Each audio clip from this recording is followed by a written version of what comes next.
Myers, aye. Commissioner O'Hara? Here. Commissioner Hanslick? Hanslick here. Commissioner Ashcraft? Here. Commissioner Allenbrand? Allenbrand, aye. And Chairman Eilert. Here.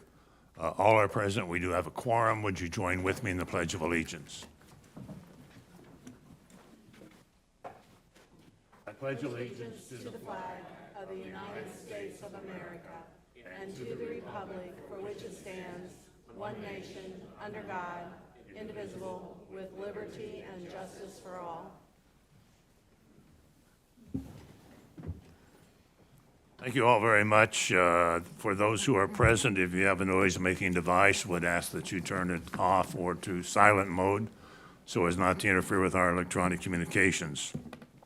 We do have one proclamation to present this morning, and we'll do so at this time.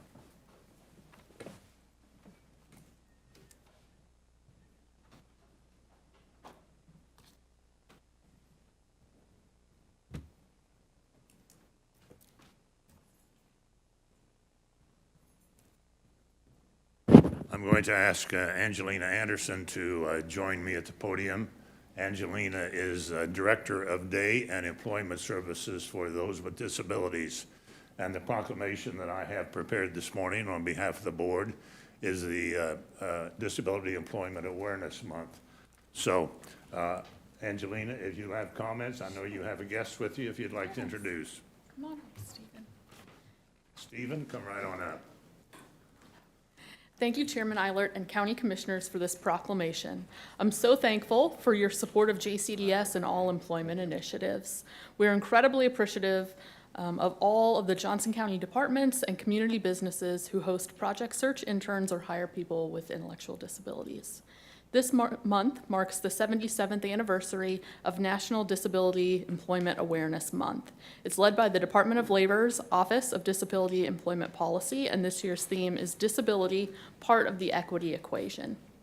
It's a time to recognize and celebrate the contributions made by employees who have disabilities and to acknowledge the role of people with disabilities and the role they play in creating a diverse and inclusive workforce.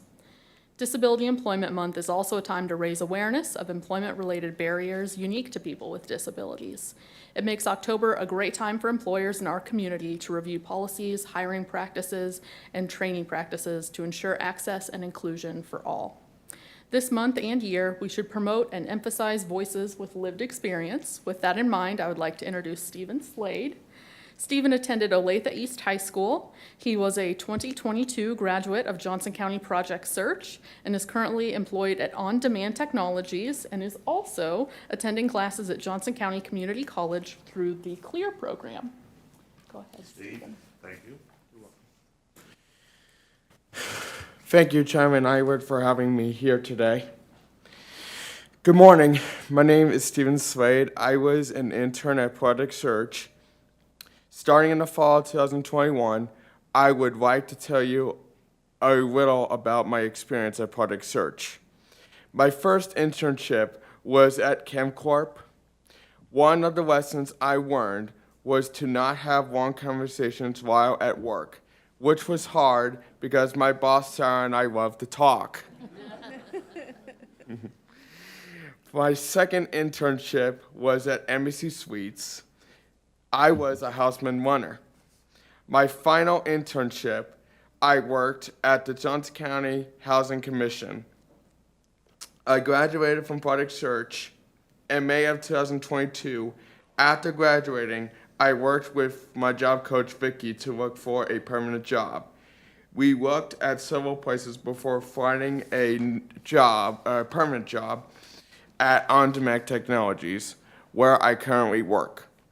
My job responsibilities include making boxes, packing them, and filling orders that come in. With my job coach's help, I am now able to work independently. I am very grateful to have the opportunity to be part of Project Search and for all of Vicky's help. It was a great experience. Thank you for letting me share my job hunting journey with you today.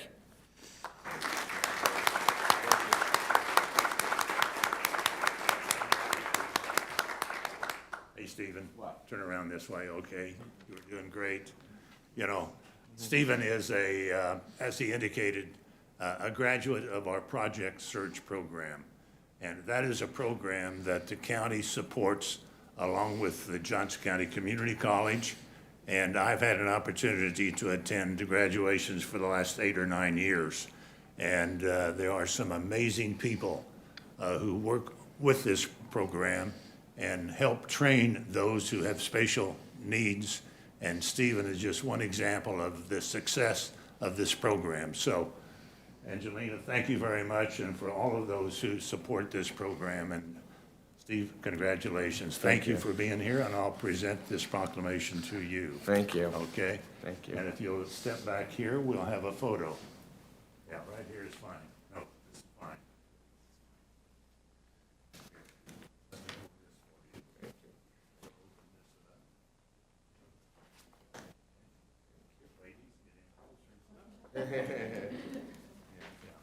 That'll be fun. Thank you. Thank you very much. You're Thank you. welcome. Thank you.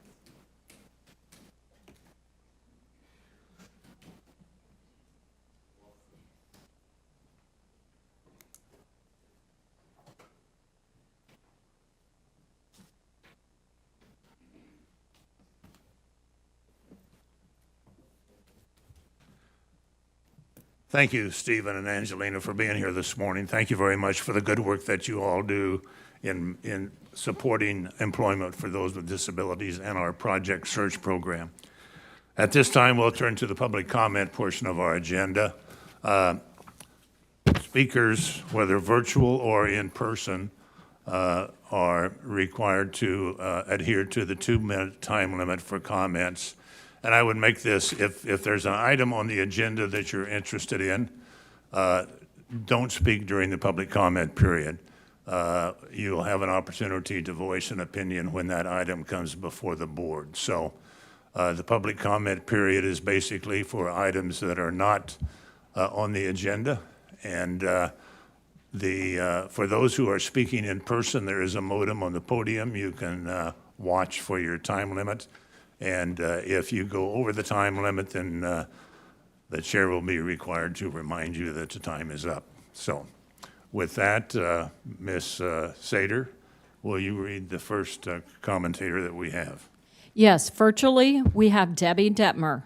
Debbie Detmer. Hi, I am Debbie Detmer of Shawnee, Kansas. Members on this board and the media owe Sheriff Hayden an apology for the attacks on him as he continues to investigate reports of violations in our security system. A CEO with Connect Corporation has been arrested. This is huge, proving that evidence is there, and if they can steal personal information, then what else can they do? An email was sent out from our election commissioner, Fred Sherman, on October 4th.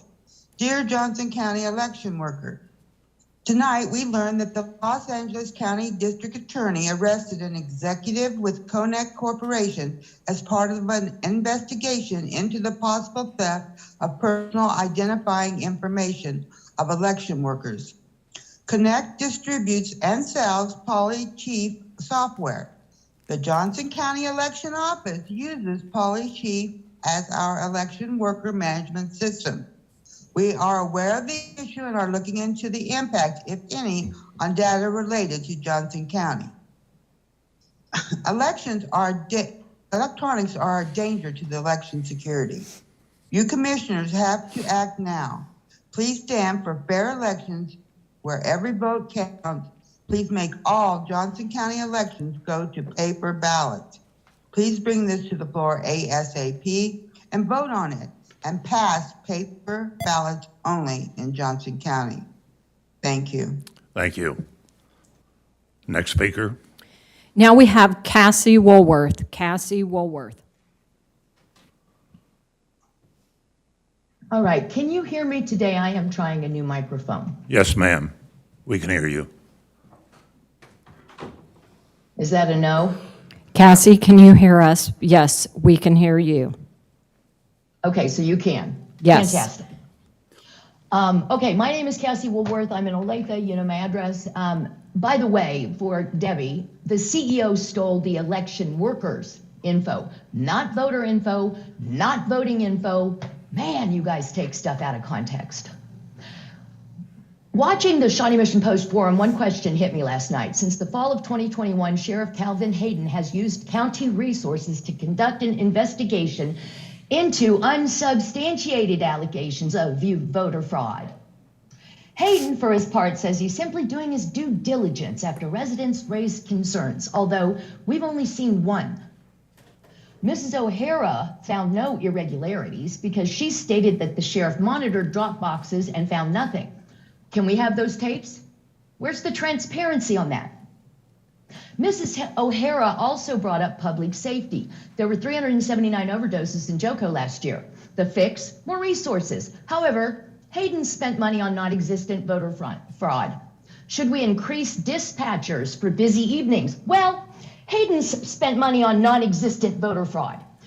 Courthouse security needs an increase? Yeah, but Hayden has spent money on non-existent voter fraud. Speeding not enforced in residential areas? Yeah, well, Hayden spent money on non-existent voter frauds. Now we're supposed to take this hatred, bubbling injustice, to our amendment on the ballot for November. November, there is a sheriff's election amendment, an amendment to the Kansas Constitution that makes all sheriffs in Kansas be elected, not appointed, elected, across 105 counties, and makes it partisan. I think it's great we put partisan in justice because, you know, justice isn't supposed to be blind. It's not supposed to be applied to everybody fairly. I think we should put justice into partisan elections, don't you? Please, dear God, vote no. Thank you. Next speaker. Now in person, we have Daniel Austin. Daniel Austin.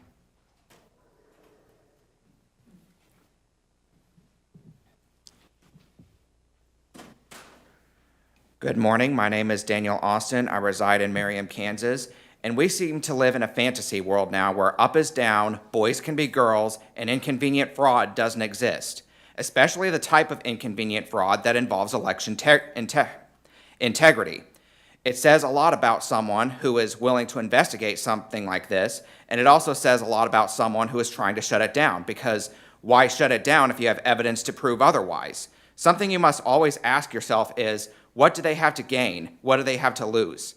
I have stated my support for Sheriff Calvin Hayden on multiple occasions, and it disgusts me that I'm still seeing government officials and private citizens attacking him for doing the right thing.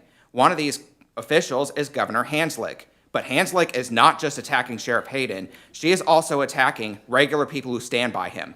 On her social media posts, where she has brought her attacks on the sheriff out in the open, people have criticized her, and rightfully so. In response, she has had her team send intimidating private messages to these people and banned them from her page because they did not agree with what she had to say. These people did nothing wrong, and there is nothing out of line with anything they said. This is a blatant attack on free speech, and this behavior should not be tolerated for anyone, especially an elected official. I want to remind Commissioner Hanslick that you serve us, not the other way around, and you are on your way out the door come November. Yeah. Thank you.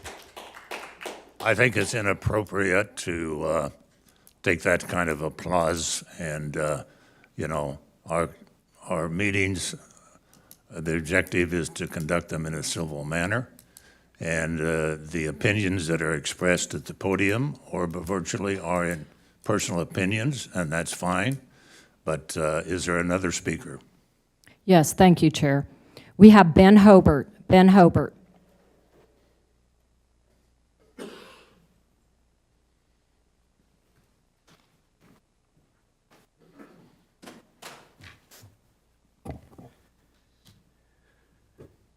Ben Hobart, Westwood Hills. This board's April 29, 2020 resolution strongly recommending that every eligible person get the clot shot jabs, to my knowledge, remains in force and effect.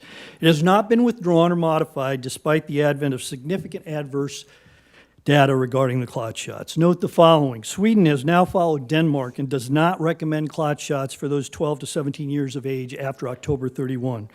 In the United Kingdom, deaths among 5 to 12-year-olds increased by 22% over prior years during the rollout of the clot shots.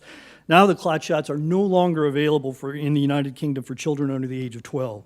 A Thailand study with 301 participants found adverse cardiovascular effects in 29.24% of the so-called vaccinated adolescents. Thankfully, only 8 million people have gotten the bivalent clot shot booster in the United States after a month of its rollout. The American Heart Association from March 10th, we conclude that the mRNA vax dramatically increase inflammation of the endothelium and T-cell infiltration of cardiac muscle and may account for the observations of increased thrombosis, cardiomyopathy, and other vascular events following vaccination. Unfortunately, Kansas and Johnson County continue to put our youth and healthcare workers at risk. Reagan Lane Lewis of Grinnell, Kansas, a promising nursing student, died a day after receiving her COVID-19 shot required for her nursing clinical. Her mother stated in her social media account, "I can't say for sure that there's a link, but our beautiful 20-year-old healthy daughter, Reagan Lewis, had a COVID shot yesterday so she could participate in her clinical. Today she went into cardiac arrest and has been flown to Kearney, Nebraska. She is on a ventilator and is fighting for her life." Reagan died later that day, September 27th. She was buried on October 1. Given the continuing significant evidence of cardiovascular side effects of the clot shots, what do you think is a reasonable conclusion as to the cause of her death? Safe and effective?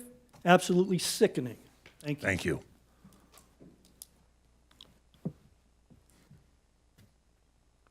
Is there someone Now we else? have Carl D. Fitzy. Carl D. Fitzy.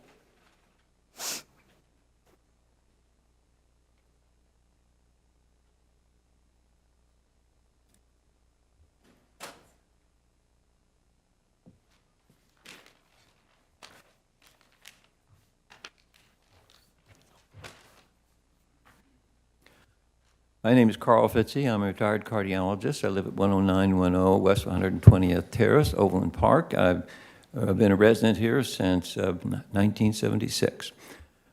I would like you to know that recently, just in the last 2 or 3 days, the head of a large company that oversees employees in election processes has been arrested. And he's been arrested because his company, against what has been said by the company, has been shipping private, sensitive information to China to a single large 20-story building that they use over there to do specific research into our elections and into the weaknesses of individuals working in our elections who can be bribed and manipulated to get access into the facilities themselves. People suspect that the Chinese already have the floor plans of every single election facility in the United States, and Kansas has an affiliation with this company.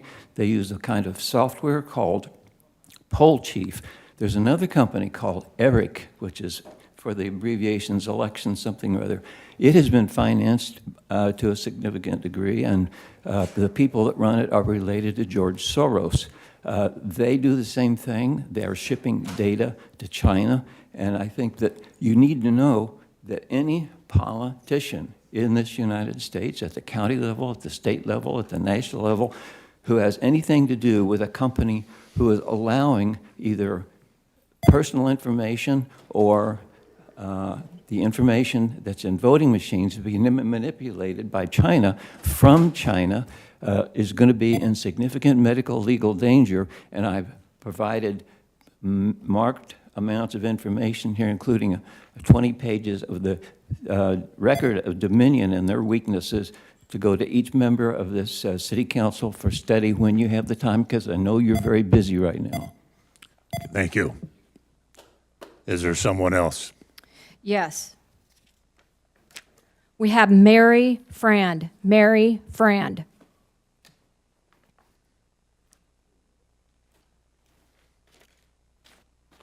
Good morning. I'm Mary Friend. I live at 19880 South Gardner Road, Gardner, Kansas. My husband's family has been on that corner for 80 years. I've lived on it nearly 50. It's always been residential, it's been country, and now they're trying to make a commercial corridor out of it due to the intermodal. The problem is, I think that somebody should have paid attention and been prepared and done some infrastructure for the intermodal prior to them running all over our roads in South Johnson County. There is a no U-turn at our corner. We're right on the corner of 199th and Gardner Road.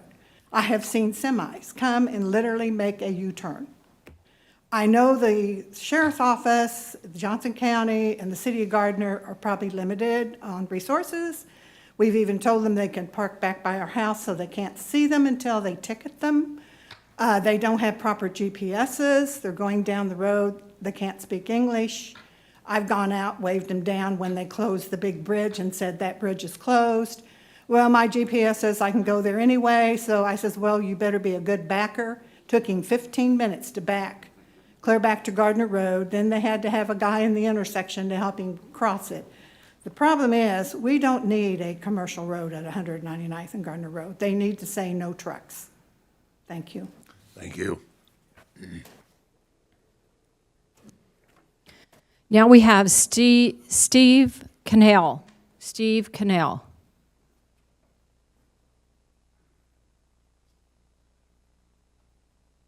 Is there a Steve here?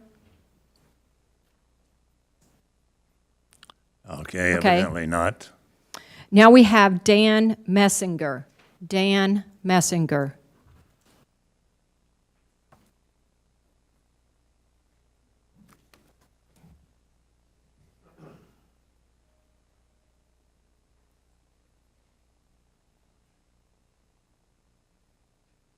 Mr. Chairman, members of the commission, my name is Dan Meisinger, 25800 West 199th Street.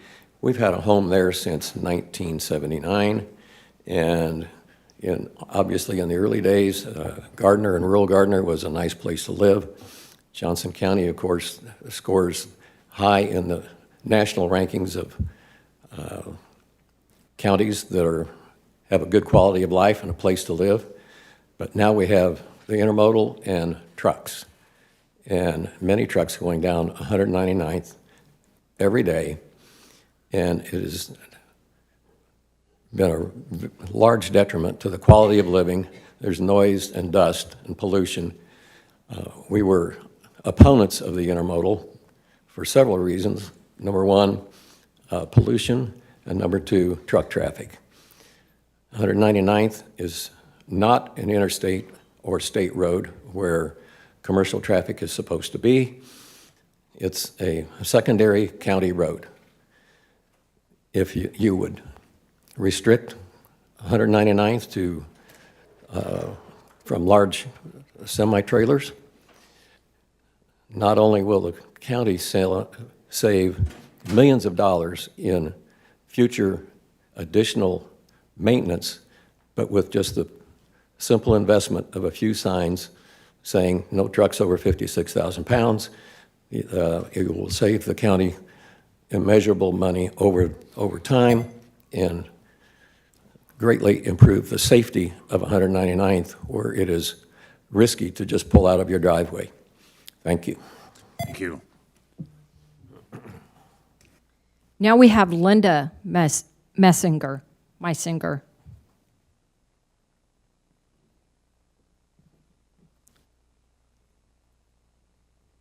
Linda Meisinger, 25800 West 100. 25800 West 199th Street, Gardner, Kansas. I am in the city limits of Gardner. I fought this old, antiquated law of KDOT, or KDOT, what, maybe 20 years ago, that Johnson County is still trying to go by. They need to upgrade into how the citizens want to live in our area, because we have gone on and we have developed, and it is residential there.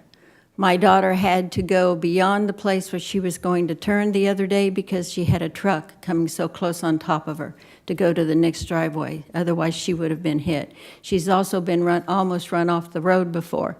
We have had accidents on 199th Street, and I can say in the past, I had it would have been a long time ago, a truck go off the road and lay over in my pasture. We have a quality of life that we would like to have, not what Johnson County wants. I would like you to respect us as residents of Johnson County and look to someplace else for your industrial park. It's not in our neighborhood. Thank you. Thank you. Now I have Low Fields. Low Fields.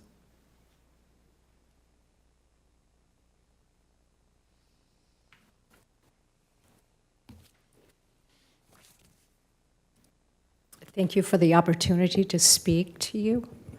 Love living in a republic.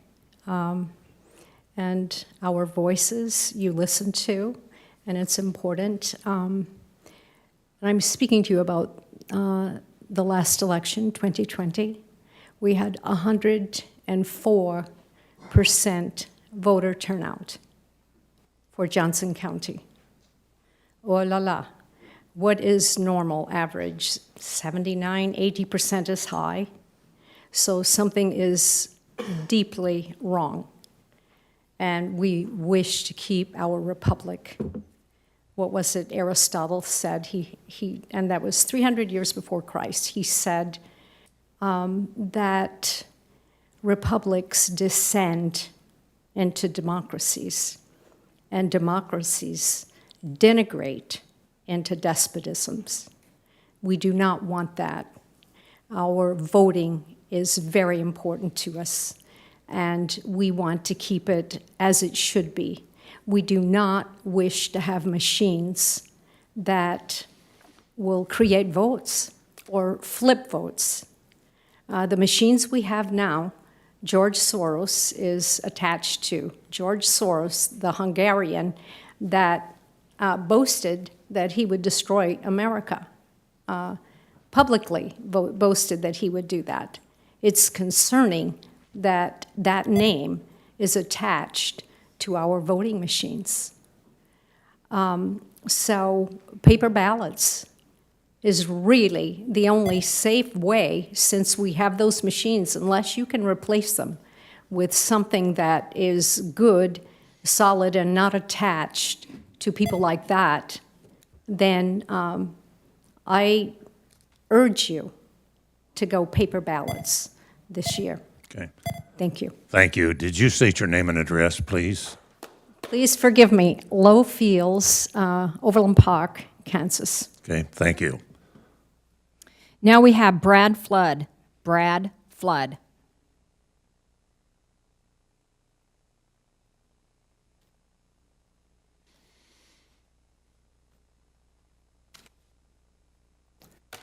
My name is Brad Flood, Lenexa, Kansas. Chairman Eilert, members of the commission. I am a resident of Johnson County and also a poll worker in Johnson County, and this is related to the topic that has come up a few times before regarding the arrest of Eugene Yu, CEO of Koenig. Can you pull the mic closer to you, please? Closer? Yeah. Okay. This is related to the arrest of Eugene Yu of Koenig. I have two questions that I think need to be addressed. One is there any Johnson County poll worker personally identifiable information on the same server that the LA County found LA County worker poll information? I received an email from from Commissioner Sherman indicating that they were monitoring the situation. I find that insufficient. We need to do more than monitor. We need to investigate. We need to contact the LA County District Attorney to find out what the source of their information was and to follow up on that. We need to find out if there is any data from Johnson County poll workers on the servers in China. We need to use the same process that the LA County District Attorney used. That's the first topic. Second topic is we have to assume that poll chief is compromised based on what we've seen from the arrest, that the LA County did their job. And if it's compromised, what do we do for the next election? That's a very difficult question, but I think at a minimum, we cannot allow new poll workers whose information is not in the system today, to use poll chief for any election until we have determination of whether or not the system has been compromised. Thank you. Thank you. Now I'll go back to Steve Canale, one last chance, from Kansas City, Missouri. Okay, thank you. Chair, that completes our public comments. All right, General. thank you very much. I'm going to ask our chief legal counsel to comment. We normally don't have comment following public comment period, but the issue regarding the Michigan company who has been sued by LA, and would you report to all of us that the information that we have and the information that we use their system for? Good morning, Chairman and Commissioners. Peg Trent, Chief Counsel. To follow up on some of the public comments that were presented this morning to the Commission, and a follow-up of some of the media that has been brought forward by the county. The county currently does have a contract with Conic, a company that is located in Michigan. The contract is for a poll worker management system. It is a standalone system. The commission entered into this contract back in 16 and then amended in 17. At this point, that system is different than the LA system, and all the information that is contained in the LA system is different than the standalone system here in Johnson County. Per our contract and with Conic, there is no information contained within the standalone system related to any voter records, any voter information. As a matter of fact, I've looked at the system to confirm all of that. At this point, we have received communication this morning from Conic assuring that the information is located in the United States and in Michigan, where we had contracted and agreed for that information to be. At this point, we have had contact with the Sheriff's Office to follow up with the information related to Michigan and the arrest of this CEO, and we will report back at this point. But I will also add that the data is completely encrypted. So at this point, the county is still looking into, but at this point, we do not have information as to whether there's been an actual breach. Okay. All right, thank you very much. We do have a couple of notes for the record this morning. I'll ask the clerk to read those. Thank you. The chairman noted for the record that he had signed an agreement with the Kansas Housing Resources Corporation regarding emergency rental assistance effective September 15th, 2022 through November 30th, 2022. The chairman noted for the record that he would sign a full release of easement for the Consolidated Main Sewer District due to the removal of sanitary sewer line in the vicinity of West 169th Street and South Warwick Street in the city of Olathe. Thank you very much. Before we begin with our consent agenda, there is one item I'm asking that we add to our agenda as the last item on our regular business agenda. There is a technical correction in the wording that needs to be completed this morning in regards to the civil service pay plan that was adopted last week. So, Ms. Allenbrand, as Vice Chair, do you have a motion? Thank you, Mr. Chair. I move to approve to add an item to the action agenda pertaining to the naming of the steps for the civil service pay plan modification for 2022 and 2023. Hanslick, second. Allenbrand made the motion. Hanslick seconded the motion to add the item to the action agenda. Any questions or comments?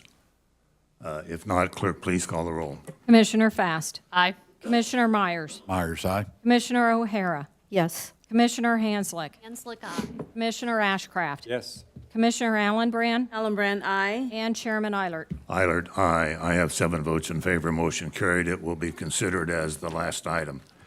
Moving to the consent agenda, will the clerk please read the proposed consent agenda items? Item number 1, consider approving the September 15th, 2022 business session minutes.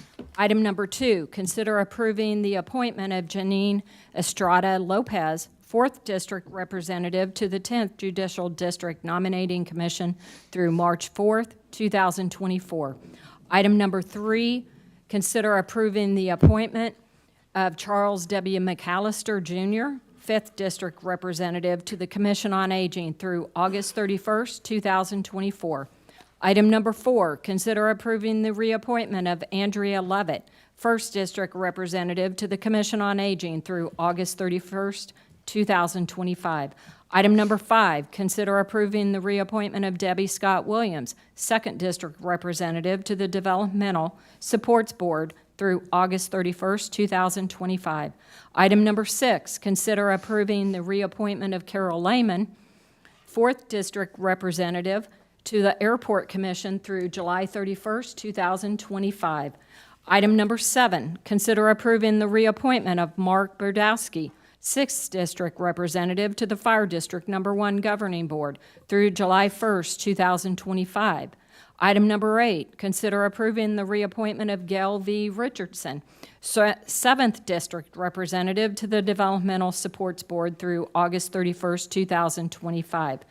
Item number 9, consider approving an agreement with Douglas County for $6,000 out of a $50,000 total construction cost for replacement of a culvert on County Line Road, 0.05 miles south of 135th Street, utilizing road, bridge, and culvert CIP funds. Item number 10, IFB number 2022-067, consider authorizing a contract with Delta Innovative Services Incorporated for the tower roof repair and recoating project at the Adult Detention Center located at 101 North Kansas, Olathe, Kansas, 66061, in the amount not to exceed $155,000.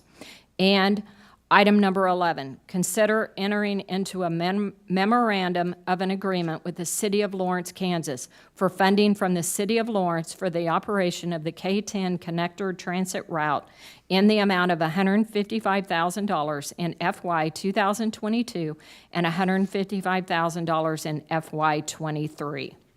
Okay, thank you very much. I was notified earlier that there's someone present who wants to speak to item number 11.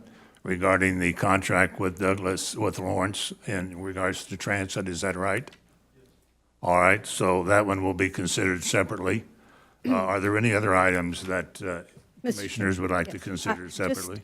Yes, just so that the public understands item number 10, as far as the funding mechanism, I would like that taken off and considered separately. All right, so noted. Any other items? All right, Ms. Allenbrand. Mr. Chairman, I have a motion when you're ready. Okay, well, I'll ask this. Is there any other item anybody present would like to have considered separately? All right, motion is in order, Ms. Allenbrand. Thank you, Mr. Chair. I would like to approve the consent agenda number 1 through 9 as written. Myers, second. Allenbrand made the motion, Myers seconded the motion to approve the consent agenda items 1 through 9 as presented. Clerk, please call the roll. Commissioner Fast. Aye. Commissioner Myers. Myers, aye. Commissioner O'Hara. Yes. Commissioner Hanslick. Hanslick, aye. Commissioner Ashcraft. Yes. Commissioner Allenbrand. Allenbrand, aye. And Chairman Eilert. Eilert, aye. I have 7 votes in favor, motion carried. Ms. O'Hara, you had a question on number 10? Yes, just quickly, just to make sure that I understand and that the public understands that this is within our budget and that this is not coming from reserves, that this actually was within our budgets. Mr. Pedig? Brian Pedig, Interim Facilities Director. Yes, that's correct. That's my understanding. That was the only question. Okay, well, again, that information was presented before, but Correct, but it's the okay. public also needs to Yeah, know, and I understand. appreciate this. All right, is there anyone present who would like to speak to this item? If not, do I hear a motion? Mr. Myers. Thank you, Chair. I move to authorize a contract with Delta Innovative Services Incorporated for the tower roof repair and recoating project at the Adult Detention Center located at 101 North Kansas, Olathe, Kansas, 66061, in the amount not to exceed $155,000. Allenbrand, second. Myers made the motion. Allenbrand seconded the motion to approve the contract in regards to the roofing work at the correction center as recommended. Any further questions or comments? Clerk, please call the roll. Commissioner Fast. Aye. Commissioner Myers. Myers, aye. Commissioner O'Hara. Yes. Commissioner Hanslick. Hanslick, aye. Commissioner Ashcraft. Yes. Commissioner Allenbrand. Allenbrand, aye. And Chairman Eilert. Eilert, aye. I have 7 votes in favor. Motion carried. Item number 11. Josh Powers, could you come to the podium and speak to that item? Chairman, Commissioners, Josh Powers with Transit. The item this morning is in regard to a memorandum of understanding with the City of Lawrence, Kansas for that city's funding support for the K-10 Connector transit route. The K-10 Connector operates between the campuses of the Johnson County Community College and the KU Edwards campus in Overland Park and the KU campus in Lawrence. The K-10 Connector has been in service since 2007, and the City of Lawrence began contributing funding in support of the route in 2014. That funding was initially in the amount of $120,000. That increased in 2018 to $135,000, and then increased again in 2019 to $155,000. Our previous MOU with the city expired in December of 2020, but was extended for 1 year for fiscal year 2021, although the amount of the funding was reduced to $142,000 to reflect the reduced level of service that we provided due to the COVID-19 pandemic. The proposed MOU before you would provide funding from the city in the amount of $155,000 in both fiscal years 2022 and 2023. Future funding amounts would be negotiated with the city in 2023. With that, I'm happy to stand for questions. So approval of this motion would allow us to receive the money, the agreement from, and the money from Lawrence, Kansas to support the K-10 connector, is that right? Correct. All right, thank you. Ms. O'Hara, you have a question? Yeah, I just have one question. How's our ridership on that route? So the K-10 connector is unique in our system because of the educational opportunities on both ends. It's the highest ridership of our express routes and averages about 500 riders a day. And how does that compare to prior to the pandemic? So ridership is down system-wide due to the pandemic. We are, through Q3 of this year, up about 20% over Q3 of last year, so trending in the right direction. But we typically would do 700 people last year in comparison. Oh, okay, so in 2019, we would have had a ridership of approximately 700? So I would have to go back and break it down by quarter. In 2019, the ridership for the K-10 connector was 95,000. So in 2021, it was 35,000. Okay, so we're still substantially down in ridership? Correct, but as I mentioned, through Q3 of 2022, that number would be 46,000, so substantially better than last year. Okay, thank you. Thank you. The gentleman who wishes to speak to this item will recognize at this time. Please come to the podium. It's Jeff. And you're limited to 2 minutes. Chairman, Commissioners, my name is Jeff Harkness, 9407 Blue Jacket. I've been using transit here in Johnson County since 1984. And this particular contracting method, it's a little different than all the other ones. Now, I thought the ATA was taking back over all our buses, first off. I don't know, so this contract itself, back before the pandemic, they signed a 1-year contract with 4 annual renewals. And the first year was what they contracted for. The second year was an incremental increase. Third year was an incremental increase. And then it stayed, the fourth and fifth years, it stayed like it did on the third year. As I recall, before the pandemic, Lawrence still owed us money in a sense. By the way, I'm just trying to get the contracting so that people understand why the contract is this way. And I don't know, is this $155,000, is that I guess it would be the second and third of a new contract, or what? I don't know. That's what I'm up to asking. Okay, all right, thank you. Is there anyone else? All right, the item is back before the commission. Do I hear a motion? I just want, Josh, can you answer his questions?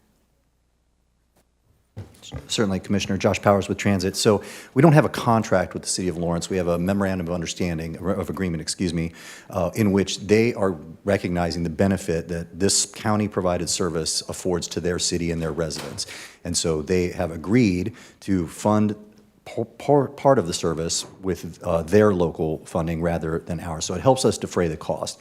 In regard to the term, the initial set of years was 3 of the memorandum of understanding. Their interest, the City of Lawrence has expressed interest in a shorter 2-year memorandum of understanding in order to just better address what the level of funding ought to be. So through this MOU, we are required to provide them with data, ridership numbers, locations of boardings and alightings, so that they can, address the appropriate level of funding. And so that's the gist of it. Okay, thank you. Jeff, if you require any more detail, I'd suggest that you visit with Josh. So, thank you. Thanks, Chairman. Thank you. All right, do I hear a motion, Ms. Allenbrand? Chairman, I have a motion. I move to approve the agreement with Douglas County for $6,000 out of a $60,000 total construction cost for replacement of a culvert. No. Oh, wait, no, I'm on no. the wrong one. No. All right, you. Item number 11. Sorry about that. Ms. Hansley. Yes, thank you, Thank you. Mr. Chair. I move to approve the memorandum of agreement with the City of Lawrence, Kansas for the operation of the K-10 connector transit route in the amount of $155,000 in FY 2022 and $155,000 in FY 2023. Myers, second.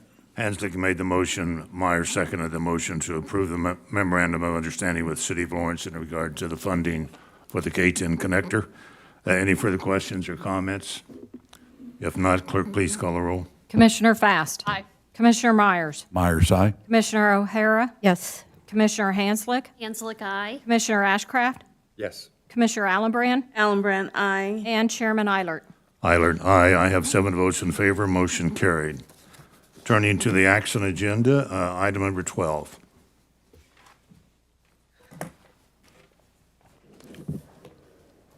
Consider approving the early termination agreement between the Board of County Commissioners of Johnson County, Kansas, and Evergreen Living Innovations, Incorporated, with a payment of $29 million of general fund reserves, countywide support funds.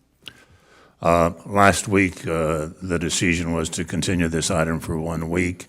Staff has been reviewing that item, and we have a recommendation for the board to consider. Mr. Thompson, would you speak to that?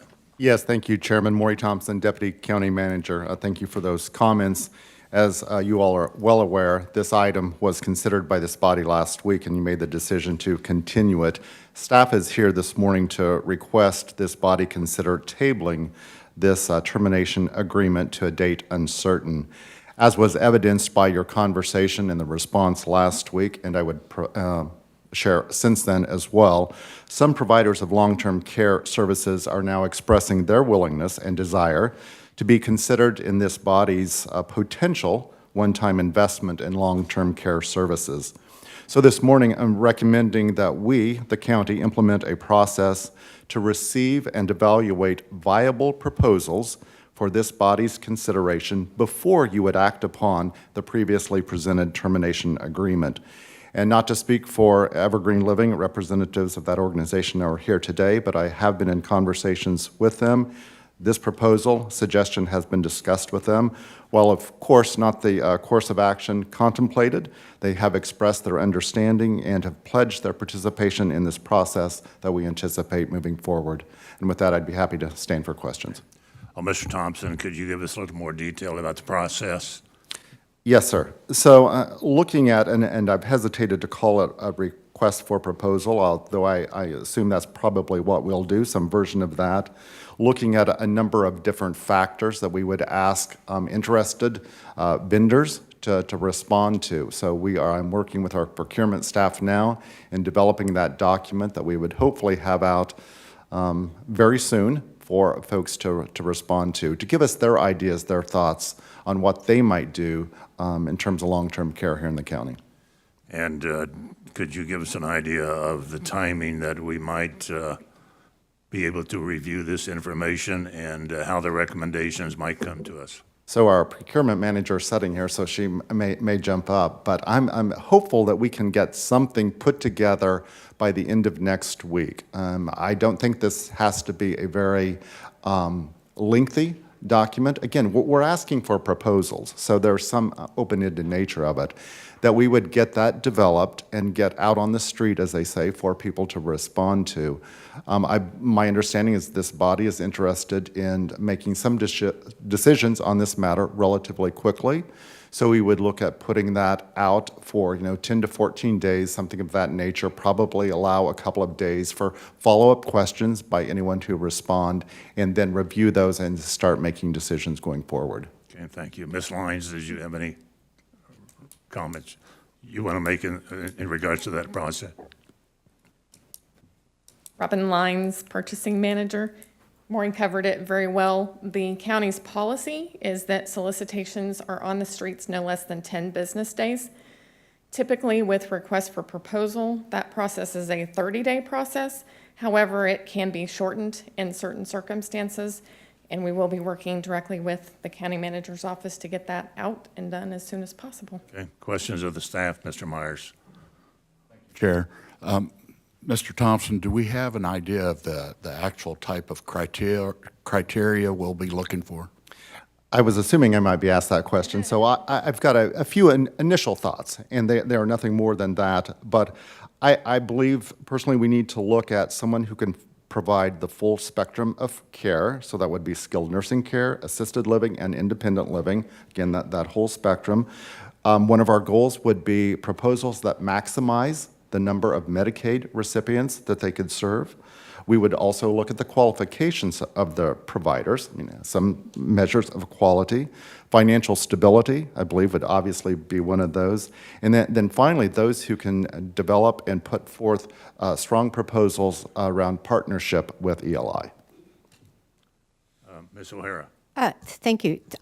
10 days seems to be an extremely quick turnaround. I would think on a project of this magnitude that we should follow the 30 days that we normally have, just because this is a very, we're talking about a lot of money, and we are talking about a service that we are very concerned about, and it just seems like that we need to give these providers, because we're going to be advertising that we're requesting these proposals. So it just seems like, to me, to rush the process probably is not a wise decision, and 30 days seems to be, would be reasonable. Okay, thank you. Ms. Hanslick.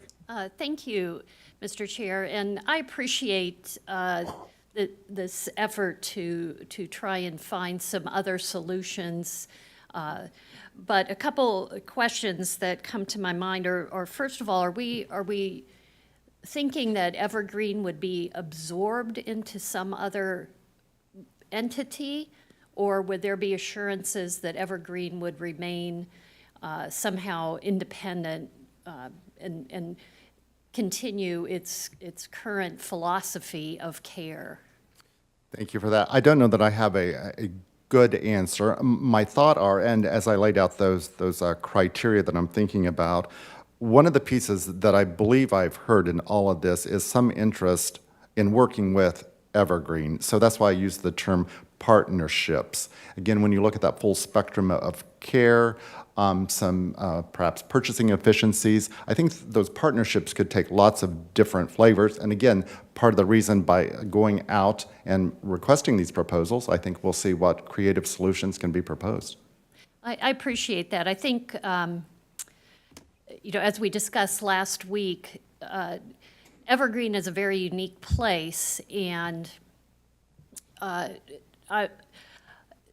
there's a long history there. The county has taken responsibility for, long ago, took responsibility for providing care for our seniors, especially vulnerable seniors.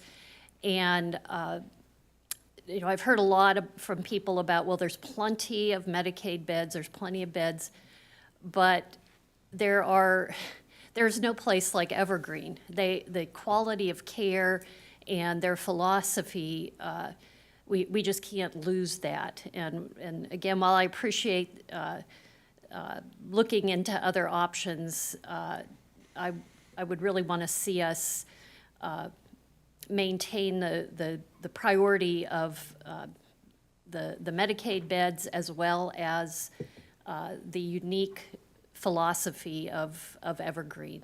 Thank you. Ms. Allenbrand. Thank you, Mr. Chair. Mr. Thompson, I really appreciate that you're doing this. I feel like you need to add a rating as well, what their ratings, I think that needs to be in the criteria. And I feel confident in the time frame because of all the letters that we receive from communities out there that have interest, and they do this all the time. So they know how to put those business plans together. They know how to submit those. And, what I'm looking at, it could be a partnership. It could be maybe them going in. Evergreen may end up going in and buying part of a community. Who knows how that's going to look. I hope you're looking at some sort of a consultant group that's going to actually be looking at this, because I don't really feel that as a government agency that we have expertise in this field. So that would be my suggestion. Thank you, and Mr. Chairman, if I could respond real quickly to 2 points. When I talk about qualifications, that's precisely what I'm talking about. One of those would be looking at the rating, so thank you for that. And then, yes, the notion of having someone with specific expertise in evaluating those, that's also part of the conversation, so thank you. As to the timing, I would simply say this, the process, timing really depends upon the number of responses that we get. And the time needed to properly evaluate those responses. Ms. O'Hara? Yes. I'm a little confused because last week I thought we were focused on the skilled nursing expertise of Evergreen. And just correct me if I'm wrong, the current setup, they don't have assisted living and independent living. Is that correct? You are correct.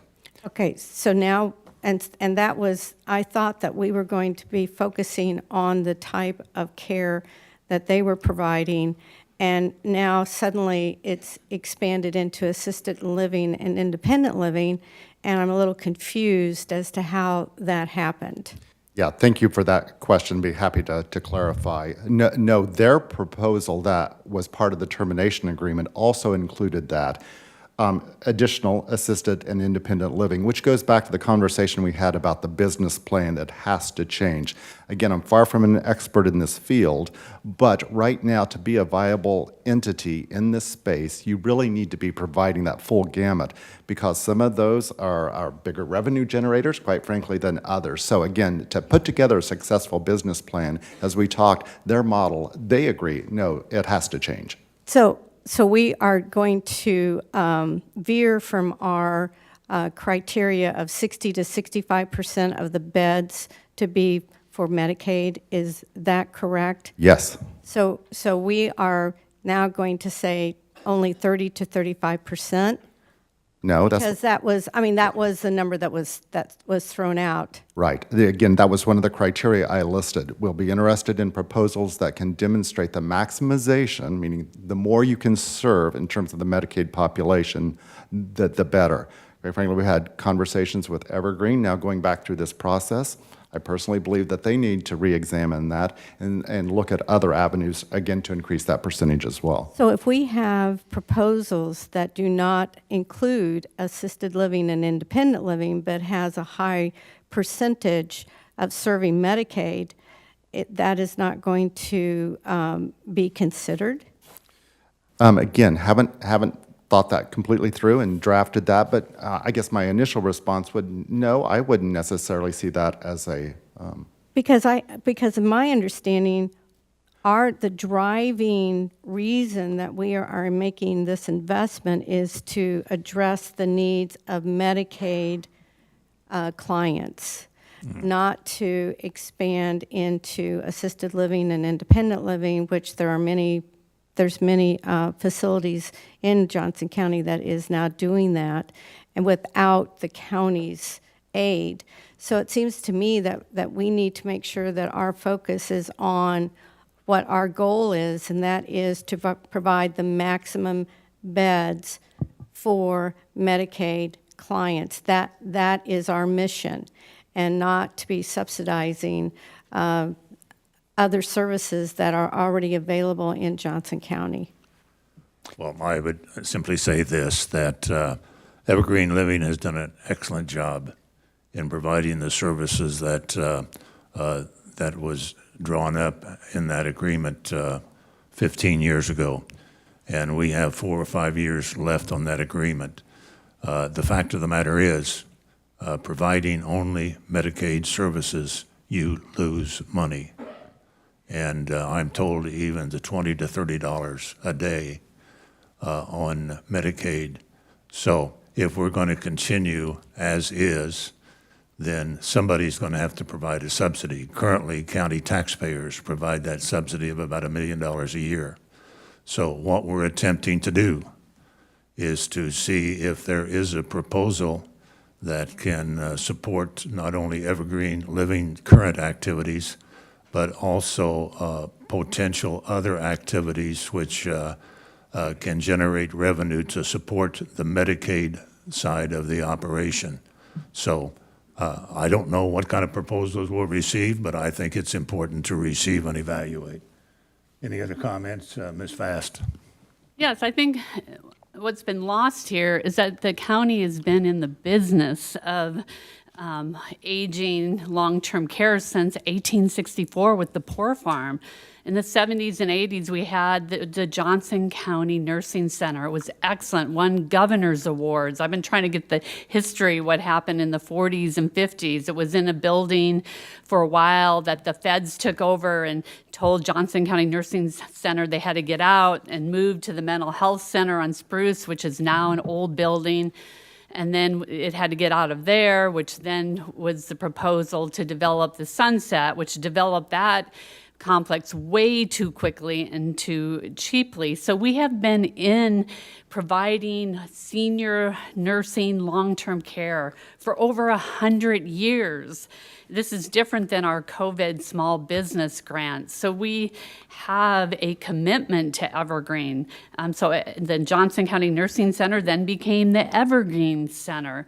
And the proposal for 20 years did not really provide, my predecessors did not provide the funding to Evergreen to really launch. And then with all the Medicaid cuts, it didn't help them, and we didn't expand Medicaid.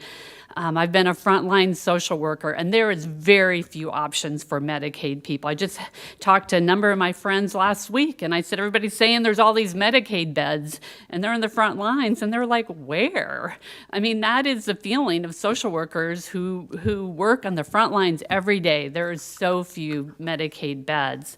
But this is about, also when we say beds, we're also talking about home and community-based services, which can be provided in independent living.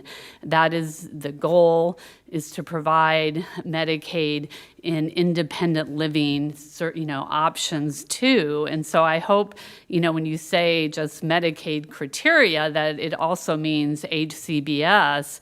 I mean, if you look at different options in the area, you got to have your rents lower to be able to afford to live there with HCBS. And for people, I don't know if we can expand to people with disabilities like my brother. So it's not, would it have to be just aging HCBS, or could it be individuals with intellectual disability, with Down syndrome, families like that?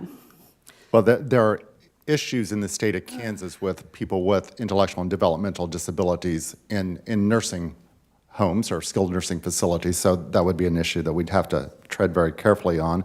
But to your larger question, could you look at other populations, other innovative solutions? And absolutely. And again, that would be the intent of the RFP, to find those creative solutions, if there are any out there, and have them submitted to us for consideration. Right, thank you. Ms. Allenbrand, did you have a? Thank you, Mr. Chair. No undue respect, but, Medicaid comes in all forms. So the criteria is not just skilled nursing. And thank goodness Johnson County has all kinds of programs. But I have to be honest, I'm not trying to be disrespectful, but this was an industry that I was involved in. We don't have the expertise setting up here to be in this business, and the county's trying to do the right thing. So I really appreciate what you're doing. I appreciate that you're going to use a consultant. And again, Medicaid, there are people that are independent living, and we have services available for them in their home. But sometimes they can't live in their home, so they need Medicaid on assisted living. So I appreciate you're looking at the whole continuum of services, and I know they've changed that, so I'm not up on the lingo. But I just wanted to share that opinion. Thank you. Thank you. Well, the motion that will be before us is to approve the request to go out for information or request for proposals, I'll use that term, and in regards to the ongoing ability of Evergreen Living to meet the needs of the community. So that's the item before us. And if there's no further questions, we'll turn to public comment. Ms. Hansley? Yes, I just wanted to follow up on Commissioner Fass's comments about the county having been involved in this for over 100 years. And I think the other thing that concerns me is, again, that we not lose quality care that we have in Johnson County. I've said before, we have some facilities in Johnson County that are at the very lowest level, among the worst in the whole country. And I would hate for us to lose the quality that we see at Evergreen. So I would hope that somehow that would be part of the discussion. In fact, earlier this week, I was talking with a 85-year-old woman. She lives in her own home, and a beautiful home. She's not, I would not call her a low-income senior. And I didn't say anything about it, and she said, you know what, I can't wait till I can go stay at Evergreen. That is such a great place. And so again, my biggest concern is not losing the quality of beds and the quality of care at Evergreen by diluting their philosophy and their approach to care. So thank you. Thank you very much. Any other questions by commissioners? All right, at this time, we'll open for public comment on the item. And again, comments are to be made within the 2-minute time period. But if there's anyone present who would like to make a comment on the item, why, you're welcome to do so. Just simply state your name and address, and we'll be glad to receive your comments.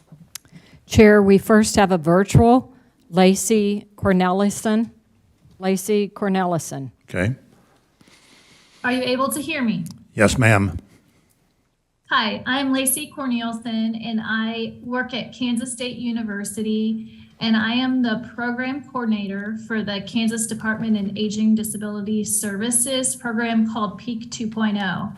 And it is a Medicaid pay-for-performance program to incentivize Medicaid nursing homes to implement person-centered care practices because we don't see enough of them. And what I want to strongly be able to communicate to you is that Evergreen is at the top of that program. They're a level 5 home.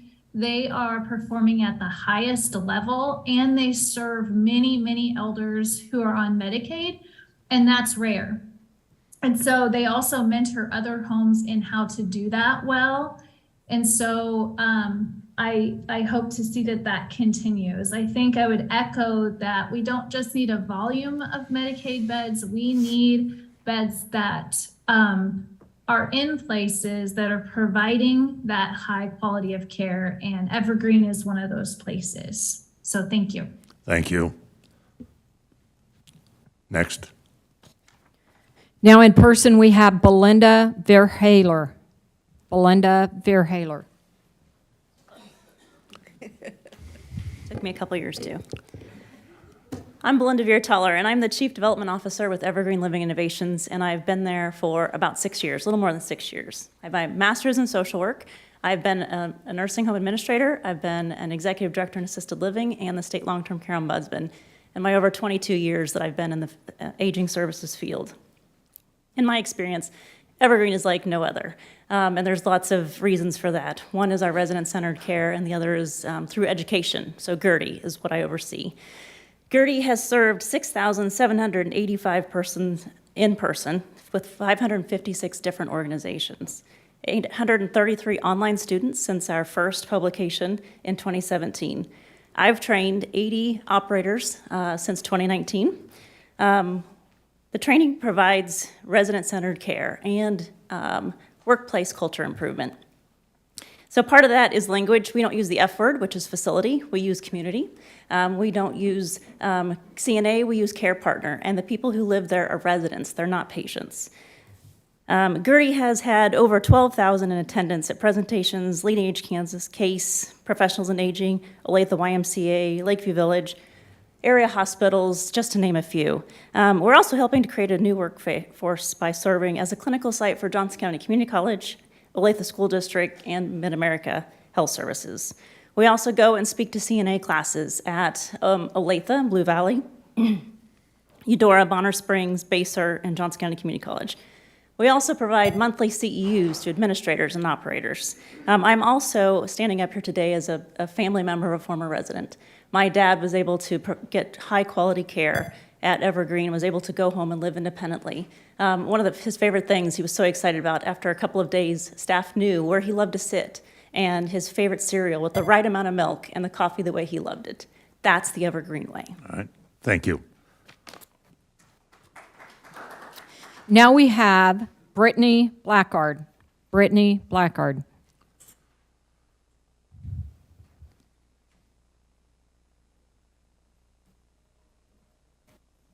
Hello, Brittany Blackard of Olathe, Kansas. As a former hospital social worker and current Evergreen employee, it's been disheartening to sit in these meetings the past 2 weeks and listen to the discussion regarding the Evergreen buyout. I've sat here and I've heard about construction, about money, and about staffing. What seems to be missing at the forefront of this discussion is the people and families we actually serve. Yes, as a whole, healthcare staffing needs to be addressed. Medicaid funding for seniors needs to be addressed. But that's not what this vote is about. This vote is about an agreement that was entered into years ago between Evergreen and Johnson County to take care of Johnson County's underserved seniors. From my time at the hospital, I can tell you that way too many people end up needing nursing home care who didn't plan for it. They wind up hospitalized and applying for Medicaid. Finding the right community for these residents with limited funding is almost an impossible task. I've been the one to hand a Medicaid family a list of communities that would accept their loved one and watch their face fall as they saw all the 1- and 2-star options. I've watched the tears and fake reassurances families gave as the inevitable happened and their family member went to that 2-star community. I've even seen some of those residents come back, and I've been the one to file the Adult Protective Services report on the community for the terrible conditions that resident came back to me in. Evergreen offers an alternative to that. Through a true dedication to culture change and resident-centered care, there is a long-term care community that Medicaid residents are happy to be at. Our peers who want to model what Evergreen has done come and learn from us as part of Kansas's PEAK program. We work with these communities so that all residents can lead a better life and these communities can increase their own Medicaid reimbursement. This is how we move forward, by allowing Evergreen to be the pillar of long-term care excellence it is, not just in Johnson County, but in the state.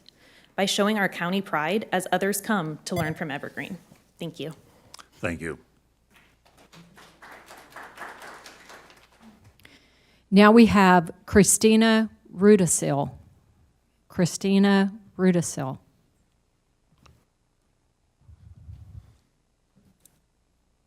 Congratulations, very few people get it right. My name is Christina Rudisil, and I live in Overland Park, Kansas, but I work in Olathe, Kansas for Johnson County Community College. I am the program director for the CNA, CMA, and PN programs in Evergreen, among many other facilities and communities within the KC metro area partner with us. They are a pillar. They're one that I rely on weekly, monthly, semester by semester to ensure excellent education for my students so that they can go on and provide excellent care as demonstrated in Evergreen to other communities across the KC metro area. Evergreen provides a great service to individuals that can no longer live independently. There is a great need for this in our community, and Evergreen offers those that cannot offer those that cannot afford other facilities a safe home. And I want to stress very strongly, it's home. It's not a place temporary. It is where they live. This is their home, and they are cared for, and they are loved by the individuals that choose to work there. Yes, staffing is an issue, but I can tell you that in my position, I get calls every single day from facilities across the KC metro area begging me to send my students there so that they can try to hire them. Staffing's an issue everywhere. The problem is that, yes, there may be numbers where they say there's Medicaid beds available, but then they can't fill them because they don't have enough staffing. So where would the residents go? That is my biggest question. Not to mention, it is an incredibly traumatic experience when a facility shuts down.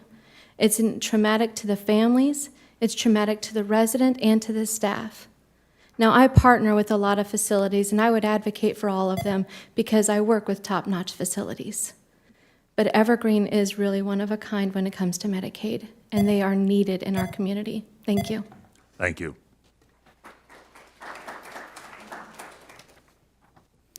Now we have Mary Gash. Mary Gash. Good morning. My name is Mary Gash, and I live in Olathe. I've also been a board member of Evergreen for the last 3 years. During that time, excuse me, I've seen happy faces and terrific activities, outdoor squirt gun fights, and slip and slides. I've also, sorry, I get emotional. I also have seen trips to, like Arrowhead, where they got to go onto the field.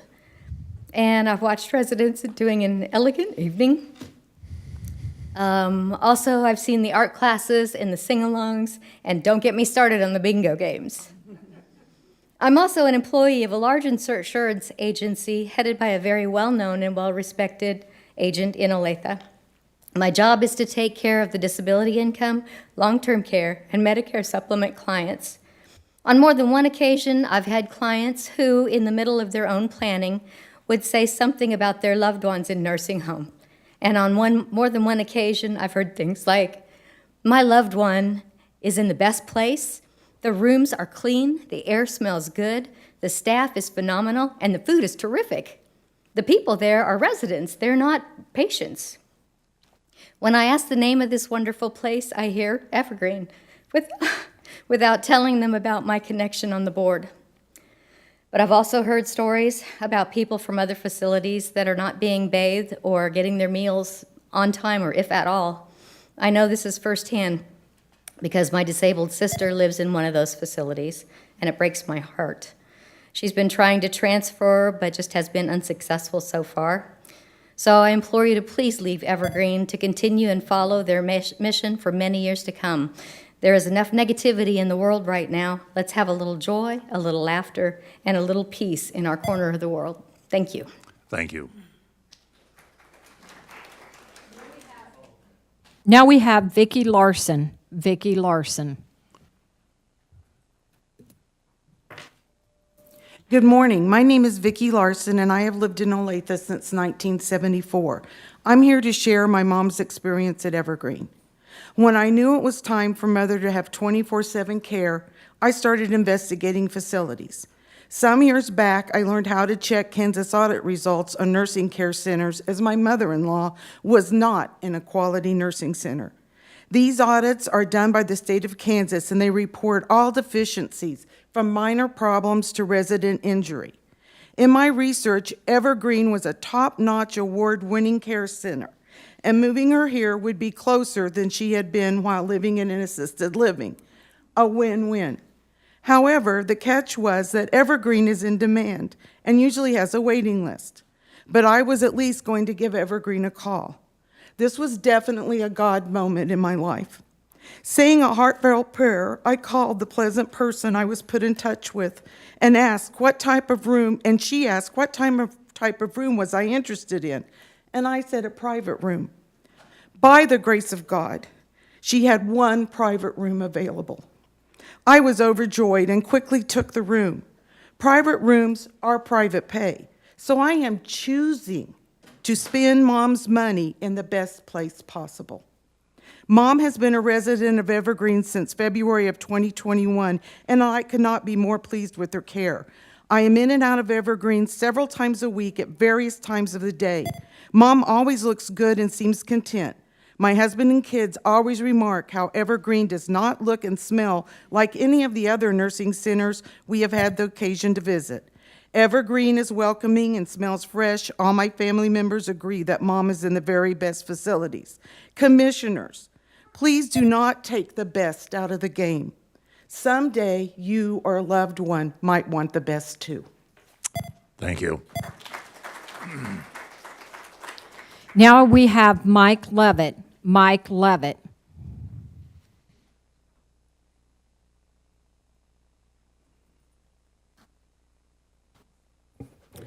Hi, my name is Mike Levitt. I actually live in Kansas City, but I am Vice President of Taterra Senior Living Healthcare and operator, family-owned business that I've been with for 35 years. It's been in business for 42 years.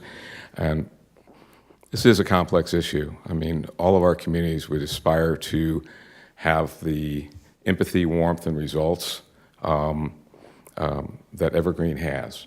The reality that you all struggle with, that we all struggle with, is the changing nature of the business, a new set of regulations coming down, the most massive we've had in probably 15 years, starting October 28th, the challenge of staffing, the challenge of funding. So it can almost be, this is a microcosm of a bigger problem in this industry that we all need to address. And I think we all look at opportunities to enhance our core values, you know, the integrity we have, that Evergreen has, the hospitality, the respect for those we serve. And so I do applaud the opportunity to collaborate that's been brought to the committee this morning, Commission, and wholeheartedly support that. And obviously, if there's anything that our organization can do, we would be glad to assist in any way possible to get this to a fair and equitable solution for the county, for the Evergreen services, and for the future of what the county does do to serve indigent Medicaid and their other citizens, whatever that form may take. Thank you for the time. Thank you. Now we have Mark Gash. Mark Gash. Good morning, I'm Mark Gash. I live here in Olathe. Evergreen's not so much a nursing home or a hospice facility as it is home. And I'm here to encourage you to keep those residents in their home. This issue's been going on for years now, and through that process, we have explored partnering with others. But Evergreen, as you've heard, is completely unique. Its resident-centered care is like that of no other provider. It has high ratings and awards, which it wins year after year after year to prove that. We have, in looking at partnering, we've determined that it may well be very difficult under those kinds of circumstances to continue to provide that level of unique care.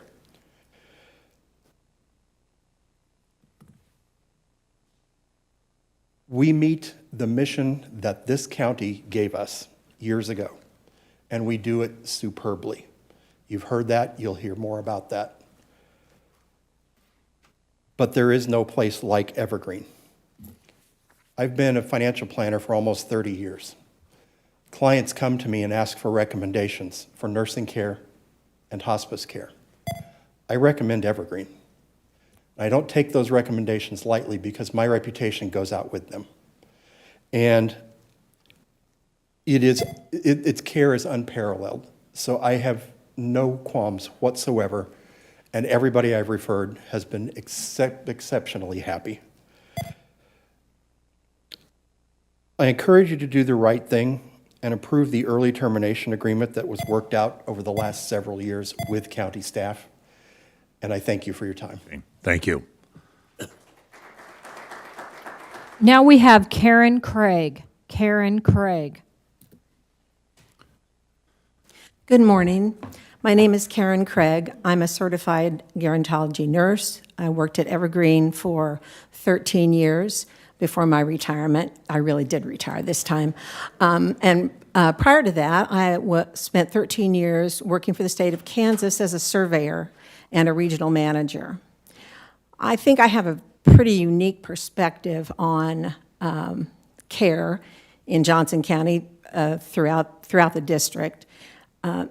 And many people have said, and they are absolutely right, there is no place like Evergreen. It's not even close.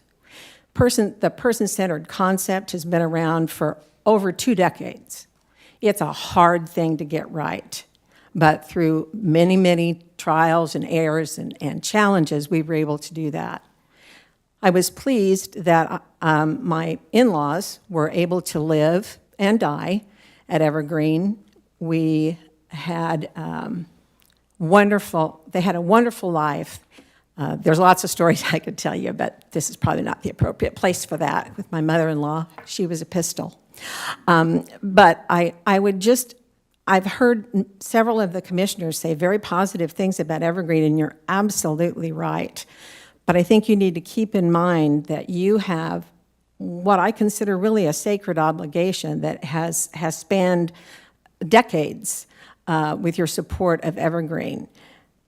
And I want to reiterate what other people have said. There's no place else in the county that comes even close to what Evergreen has been able to do. And I urge you to continue the support that you have done for such a long time. Thank you. Thank you. Now we have Deborah Zier. Deborah Zier.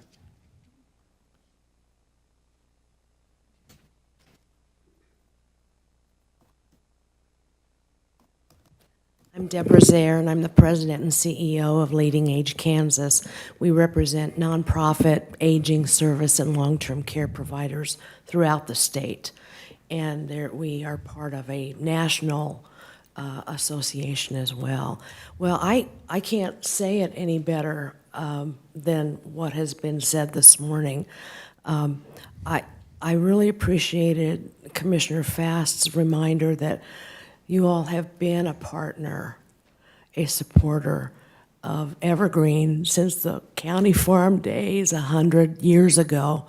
And what great work that support has helped blossom in a very unique a place for people who have major issues needing long-term services and support in an institutional type setting, and that's another word everybody hates, including me.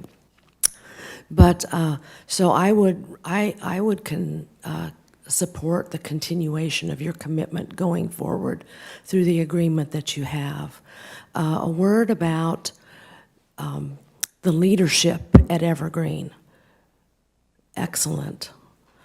The Chris Osborne, who is the CEO there, is on our board. He is well-known, well-recognized in our national family, national association as a leader, as is Evergreen, in person-centered care, resident-directed care, I like to call it. So you have top-notch leadership committed to a new way of providing care. You have a county commission over all of these years that have supported that effort, and I would encourage you to continue to do that. Okay. Thank you. Thank you. Now we have Heather Pinkleton. Heather Pinkleton. I apologize. It's okay. Thank you, Jean. Good morning. I'm Heather Pilkington, and I reside in Douglas County, but I have the great honor of serving as the Evergreen Administrator. I've asked Jean to help me here. This is Mickey. Mickey is one of our residents and one of my good friends at Evergreen. And for Mickey, the staff there are part of his family. So Evergreen is very important to Mickey and to myself. There are other quality care homes in our county. However, in my opinion, Evergreen is the unicorn Evergreen is just the unicorn in every area of service. We approach and tailor our care to each resident in a person-centered manner that honors their personal preferences and helps them live out their years with dignity, respect, and choice. Mickey's drinking a beer right there. He can do that whenever he wants. Evergreen is the only person-centered care mentor home in the county. We mentor other homes in the county and across the state to shift their operation from an institutional model of care to an actual home environment. I have experienced both models of care personally and professionally, and I can tell you that Evergreen is unique, and we have the expertise to mentor others along this same journey. That's very important for our county. As a nursing home, we are highly regulated and must adhere to standards of care that meet every possible safety concern. While we exceed these standards, we do not lose sight of the person, of Mickey, of all the residents that are the people that we serve. Meeting the needs of the human spirit is where we excel. Respectfully, if you or I are privileged to live long enough in this life, and we need to be cared for in a nursing home, would you prefer to live in an institution with a factory mindset or in a person-centered community with a long, rich history of providing excellent care? Thank you. Thank you. Now we have Scott Hetty. Scott Hetty.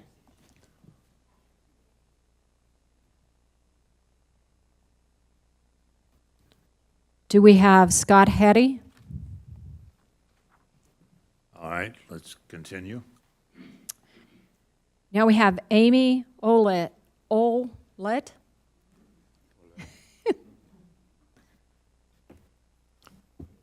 Good morning. Can you hear me okay? Would you pull the microphone down and speak a little louder, please, if you How's can? that? Thank you. Okay. My name is Amy Willette, close, thank you. And I live in Gardner, Kansas, and I'm also a full-time employee at Evergreen. I've been in Johnson County and lived here for nearly 24 years, and for the last 20 years I have served the senior population. Having a major paradigm shift, I would say during COVID, it was simmering prior to COVID, but boiled over during COVID. I could not watch what I was watching in terms of resident care and still sleep at night. I stepped down from a long-term role to reassess my career path, which certainly was not going to be in long-term care. But funny how that works. I found Evergreen, and all the things that I had read and heard and all the amazing things, I thought, how are they doing this? I just don't know that this could be true. So I offered to volunteer so I could get inside and see what they were all about. And I did, and they hooked me. It was 10 times more than what I had heard and what I had researched. And I'm very thankful for that. You've heard a lot of wonderful things here today about Evergreen, and to not be repetitive, I echo every single one of them. And I'm just so thankful to be a part of the family. Thank you. Okay. Thank you. Now we have Chris Kennedy. Chris Kennedy.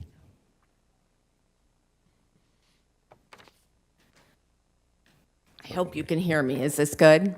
Yes, you're fine. Okay. So I'm going to talk about Evergreen from a little different point of view because I'm a CNA instructor. I work with Johnson County. I'm also employed by Olathe School District. So the students I take are young. They are 16, 17, and 18. So I'm going to share a few comments. We were just there yesterday.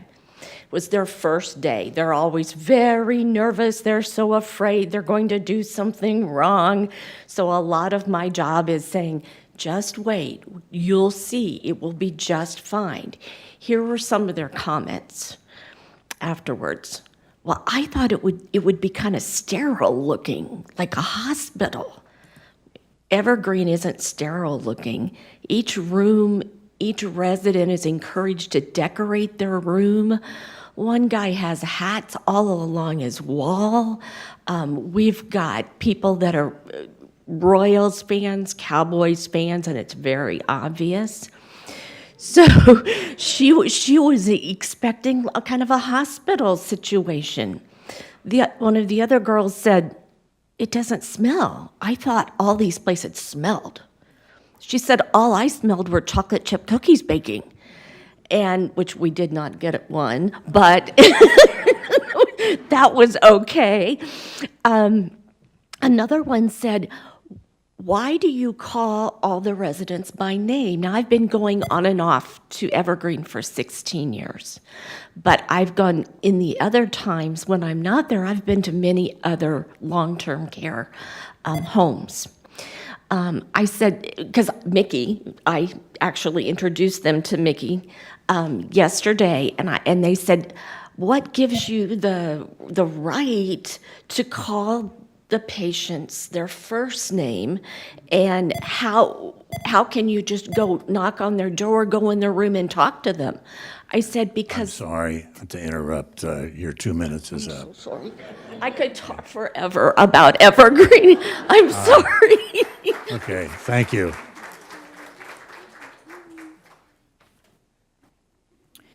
Now I have Megan Salmon. Megan Salmon. Good morning, everyone. My name is Megan Selman. I'm the administrator at Azure Health of Olathe. I'm not here to talk about all the things that you don't do wonderfully. I'm sure you all do. Everyone in this profession does this because we love caring for others. So I applaud you on everything you do. The only thing I do want to share, and I think we all are in agreement on, is the staffing ratios. And one of the reasons we can't take more Medicaid or more residents in general isn't necessarily because of the beds, but because of the staffing. We currently have 40 open beds. We have a whole unit that is closed, and it's not because we don't have the beds, it's because we don't have the staff. So with this, and I think it's just good general knowledge, if everyone knew what we had available in Johnson County. So maybe through this proposal, if we could get with the buildings and see where the beds are available, what kind of beds we have available, where the staffing needs are. For all the CNA instructors, I applaud you because we all need them. But really just see where that is and where we can grow in the community. So thank you. Okay, thank you. I apologize. I think I missed Haley Roush. Haley Roush. Sorry. That's okay. Hello, everyone. I'm Haley Roush. I've been a dietitian going on 5 years now. Prior to Evergreen, I was a dietitian for 6 different long-term care / skilled nursing facilities. And when I left that job, I wasn't sure that I wanted to be a dietitian anymore. So much so, in fact, that I started taking classes for a completely different career path. And then I started at Evergreen. I've never seen a place that puts the residents first the way that Evergreen does. A place that provides quality, resident-centered care for people from all walks of life. A place that isn't driven by money or greed, but driven by enriching the lives of their residents. These are people's lives, and Evergreen treats them as if they're their own. Evergreen has achieved and continues to do what essentially no other long-term care facility in the state has been able to do. I am proud to be a part of making our residents' lives the best that they can be, and I feel honored to be able to be the dietitian of Evergreen. Needless to say, I am no longer in pursuit of a different career. Without even a hint of hesitation, I know that growing and expanding Evergreen will only improve the community we live in and the community that we serve. Evergreen has shown me that we are capable of treating not only our elderly population, but the population that needs additional support and assistance with dignity, respect, and create homes away from home. Thank you. Thank you. Now we have Andrea Plowman. Andrea Plowman.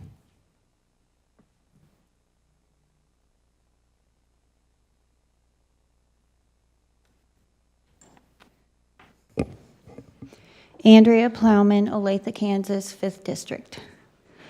I'm here as a Gertie donor, Evergreen Hospice volunteer, second-term board member, and daughter of a past resident. The first time I visited Evergreen was 14 years ago, and it was as a donor for Gertie. And since then, I've seen firsthand how Evergreen puts in action what Gertie teaches. The belief that you don't live your whole life to spend the end of it being told what to do, what to eat, when to get up, when to go to bed, when your family can visit, and that once those doors close behind you, you don't have choices anymore. When my dad wasn't able to be taken care of at home anymore, he went to his new home, Evergreen. and he liked it there. He thought he was getting special treatment because he knew I volunteered there. They popped his popcorn for him every night because that's what he did at home. They let him sleep in because he liked to stay up late and watch TV. They brought him just eggs because they didn't need to go to the trouble of toasting toast and all those things. All he wanted was warm eggs when he got up. I could slip in at 9 o'clock at night when my day ended and sit with him and watch TV until he fell asleep. I didn't have the heart to tell him that he wasn't getting special treatment because I was a volunteer there. Evergreen has a lot of volunteers, and it wouldn't have mattered anyway. Every single person at Evergreen gets treated that way. Evergreen isn't like any other nursing home, and you're not replacing a building. You're building a new building for an irreplaceable place. Thank you. Thank you. Now we have Chris Holland. Chris Holland.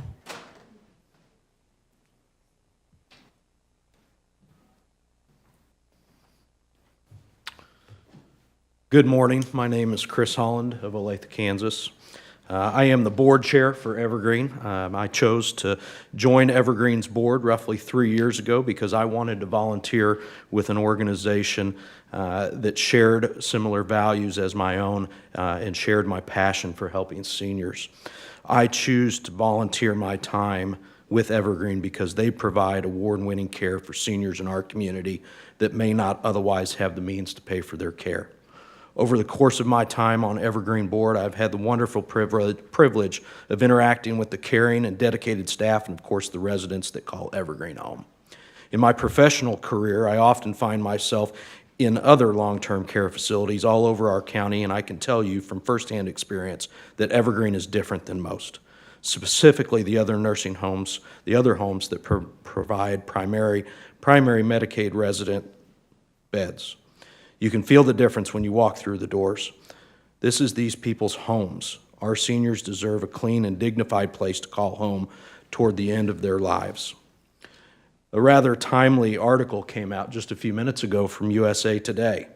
1 million more seniors aged 65 years and older fell into poverty last year, boosting the percentage in poverty to 10.3% from 8.9% in 2020, the highest level since 2002. Commissioners, this is an issue, this is an ongoing issue, and it's not going away. We appreciate your support, and I ask you for your continued support. Thank you. Thank you. Now we have Heather Schaller. Heather Schaller. Hello, my name is Heather Shaler, and I'm in Olathe, Kansas, also very close. I have had contact with Evergreen on a number of occasions with staff members from different areas within Evergreen, their hospice care, Gertie. Everyone just makes you feel like a part of their family. You may not work there, but you feel like you know what's going on. They're very transparent. I think that the staffing shortage has been brought up many times, and that is not going away. But I think if Evergreen doesn't continue to do what they do, it's going to get worse.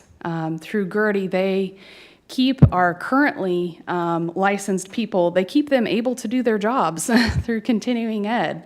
There are many different classes that are not just clicking through a screen to get your continuing ed, but it's delivered by a dynamic speaker and it's fun. You feel like you get out a little bit.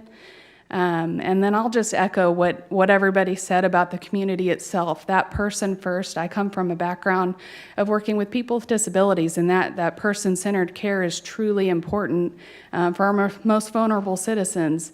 And it's in every aspect of Evergreen. They have, it's not a hallway, it's a neighborhood. That neighborhood, and they have competitions with each other, and they do all sorts of fun things. And I just urge you to support Evergreen. Thank you. Thank you. Now we have Susan Lacey. Susan Lacey.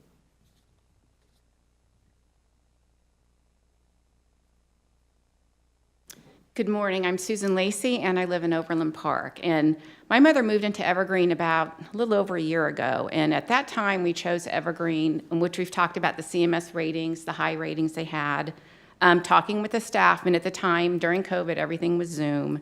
And also that my mom would need to move to Medicaid. So that was a very important part of our decision.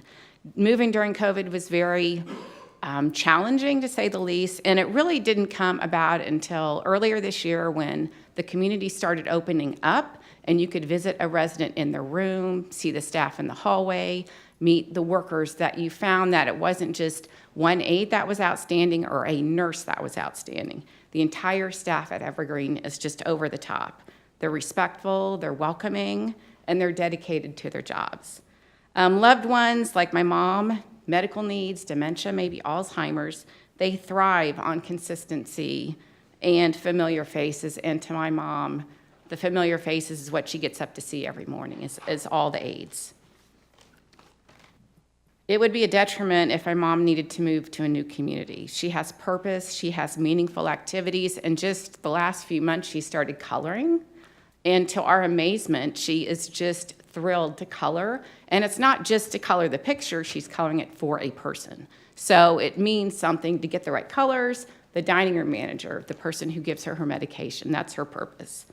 I treasure the visits with my mom and hope there are going to be many more to come at Evergreen. She calls Evergreen her home.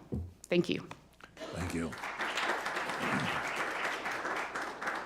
Now we have Patrick Amos. Patrick Amos.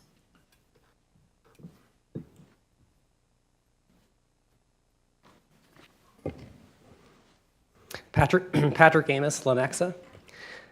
Thank you, Commissioners. I'm speaking as a lifelong resident of Johnson County, as a homeowner and a taxpayer, but most recently, as a CPA with nonprofit and governmental accounting expertise, I've had the opportunity to serve on the board of Evergreen. Johnson County is a great community, and we have been very blessed here. In fact, Johnson County has consistently ranked within the top few percentile among the most well-off counties in all of the United States. However, there is a need here for Medicaid skilled nursing facilities. As we speak, Evergreen has a long wait list of individuals in need that we simply don't have the means to care for. The U.S. Census Bureau reports that as of 2020, the most recent year data was available, that there were approximately 3,900 individuals aged 65 or up living in Johnson County below the poverty line.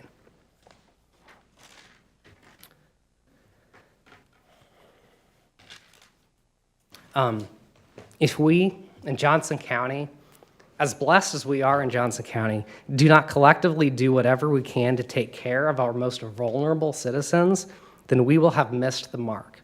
So I urge you, please vote to appropriate adequate resources to take care of our most needy citizens. Secondly, it is not good enough just to find any place for these people. We should strive to take care of these individuals at the superior level of care and dignity that we would each want for our own loved ones. Not every skilled nursing community is equal, but Evergreen has a long history of providing award-winning care for everyone, regardless of their economic status. Thank you, Commissioners, for your devotion to our community. Thank you. Now we have Heidi Brimson. Heidi Brimson. Good morning, I'm Heidi Bremson, and I've been from Roland Park. And I don't know if I can say anything much better than what everybody has, but I've been serving seniors in healthcare, senior living for probably 20, 25 years. So I've seen a lot of communities, and I don't use the F word either. We call them communities, and we don't say beds. That's their home, their apartment. But I now work for a law firm that is somewhat of an extension of healthcare, is how I say it, because we work with Medicaid planning. So we see the strong need for Medicaid, and I'm in and out of these communities all over the metro area, Jackson County, Northland, Johnson County. So I see them all, and I've seen them all for 20 plus years. And not to, person-centered care is almost an impossible task to achieve, and they achieve it well. And to me, that is one of the most important part of Evergreen, because you don't see that in even private pay communities. But you certainly don't see it in most Medicaid provided communities. So it would be very hard and very, we would all be emotional. It's just an emotional subject because we just don't want to see Evergreen. We want the support for Evergreen because it is very unique care, and it just is truly unique.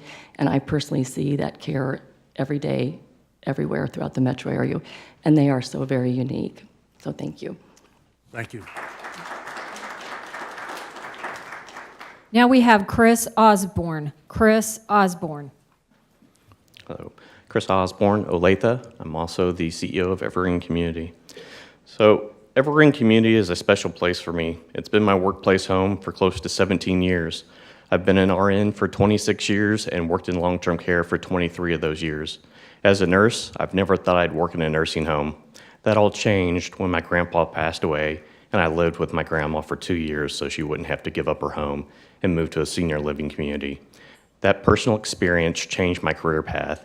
I took a job as a charge nurse in a nursing home to change the way care was provided, because if it wasn't good enough for my grandma, it wasn't good enough for anyone else's loved one.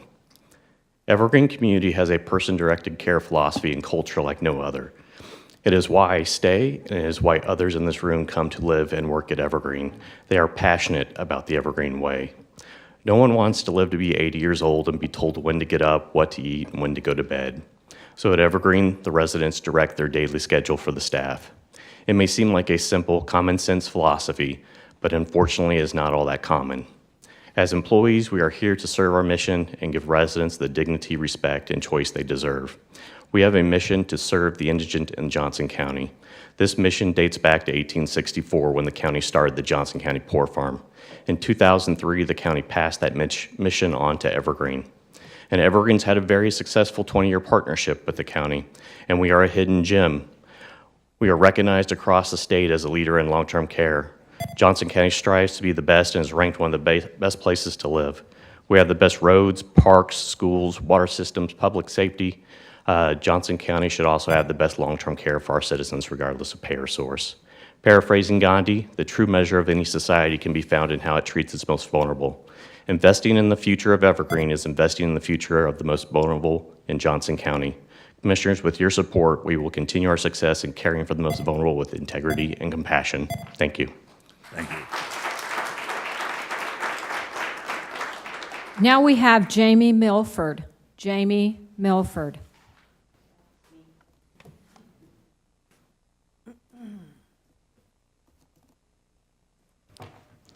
My name is Jamie Milford. My husband was a resident at Evergreen from March of 2018 until just before the COVID shutdown began.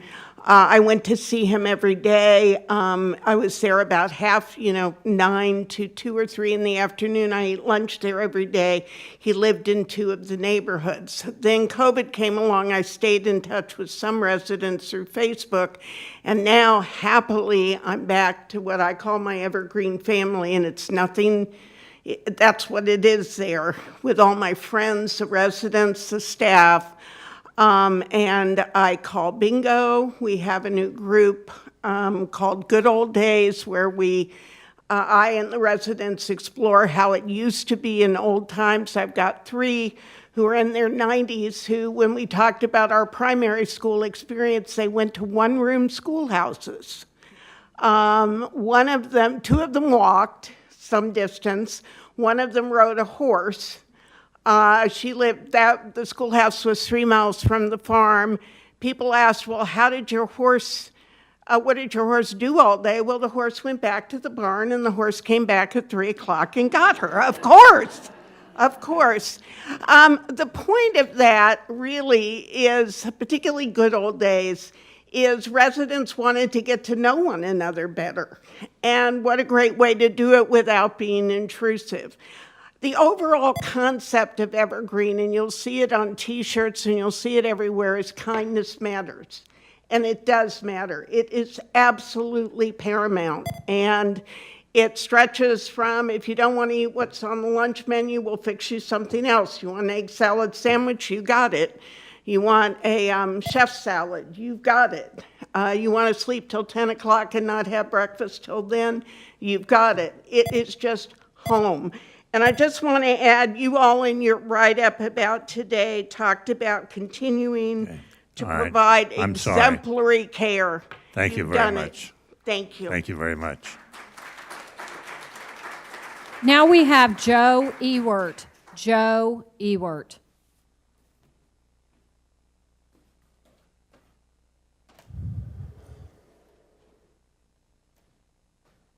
Good morning. Thank you for the opportunity to speak. My name is Joe Ewert. I'm the president of the Aging Research Institute. We provide specialized services to senior living organizations, specifically not-for-profits. Most of our clients came to pass because a church congregation, a fraternal order, or a county government looked at what the market was providing in senior living and said, we really aren't okay with what this is. Surely we can do better if we provide the proper support and guidance. To that end, Johnson County has one of the greatest legacies in the state for doing that, and Evergreen has certainly done you very, very proud over the years that they have been responsible for that mission. Prior to being with ARI, I served as an operator and CEO of senior living. I was also the commissioner for the Kansas Department on Aging and Disability Services, overseeing the nursing home and adult care home program. And that is really where my interaction with Evergreen first began in seriousness, and it was through the awards that they were winning and also the specialized training that they were providing to others across the state. There's a lot of benefit and value to what you have created through Evergreen. I'd like to speak specifically to the RFP process. I can understand the utility of an RFP process for approaching an issue like this. My concerns would be a couple, specifically the ability of any provider group to propose or present something that is actionable within a reasonable amount of time. Very difficult for the county to evaluate those RFPs. It creates issues of managing the outcomes of the RFP, if that is what you're judging on. And the final piece is, as someone who has reviewed hundreds of RFPs and been in those committees, the tendency is always to drive to the lowest bidder through an RFP process. For me, I will not put one of my loved ones in the lowest bidder when it comes to senior living. I don't think that you should either. I would strongly encourage the commission to move forward with the agreement that they've worked through with Evergreen. All right, thank you. Thank you. Now we have Rick Myers. Rick Myers. Thank you. Now we have Patricia Hudson. Patricia Hudson.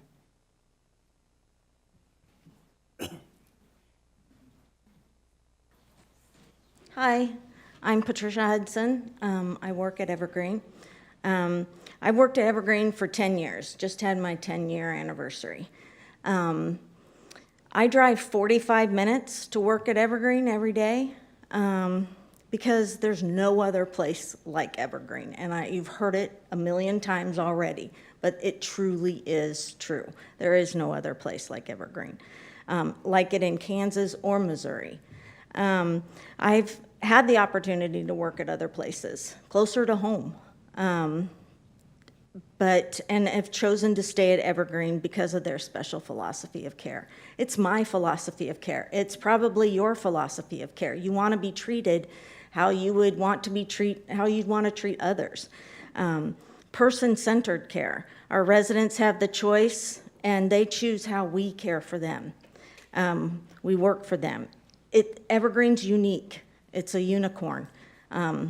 There's not places like that. Most nursing homes corral their patients into meals, activities, bedtime, get up, go to bed, that kind of thing. Evergreen teaches nursing facilities how to become communities that love and respect the individuals that live in their homes. The generation we serve now have been really patient with us on our journey to improve long-term care.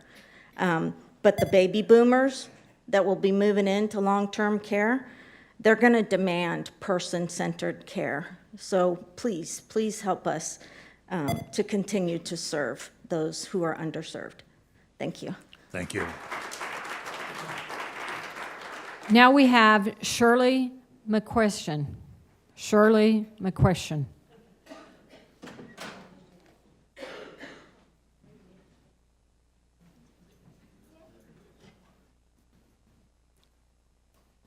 Clerk, can we use the microphone here at the table?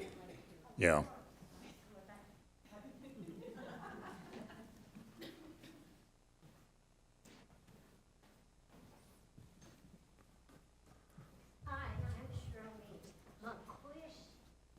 And I've lived at Evergreen for 6 years. And I like it very much because it's home. I can get up and eat and do whatever I want because it's home. And the people there treat us very well. And as I said, I've been there 6 years. If it wasn't like it is, I wouldn't have been there that long.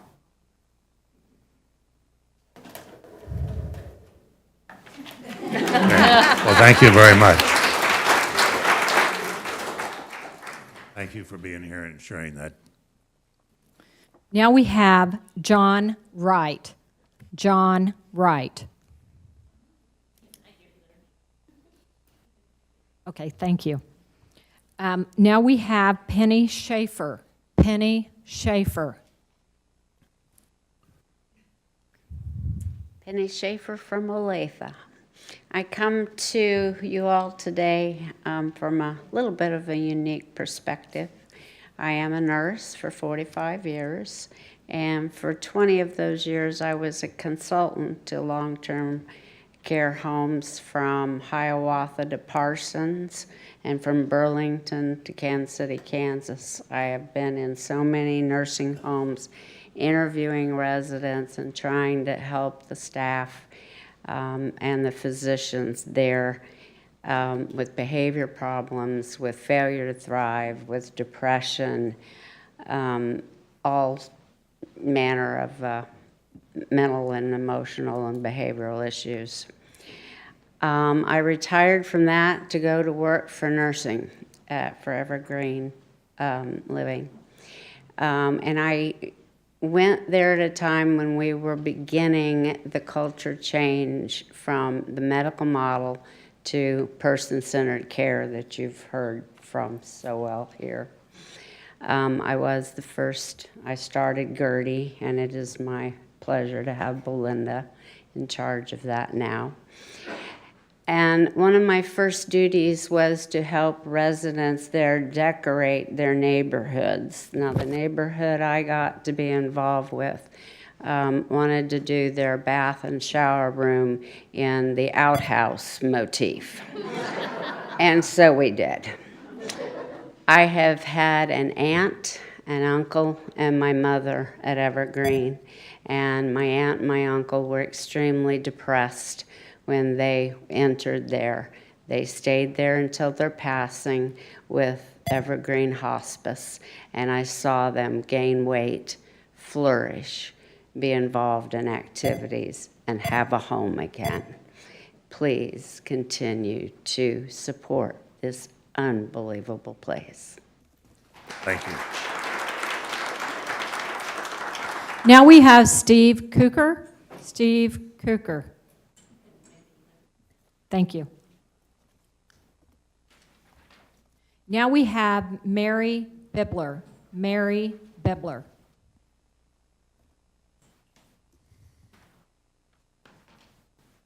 Hello, Mary Bibler, Olathe. I'm the Vice Chair of the Board of Villa St. Francis Nursing Home. I appreciate that you are taking a pause to consider other alternatives. I also appreciate the great care that Evergreen has provided to their residents over the years, but they're not the only ones. There are several options for seniors, especially our Medicaid folks.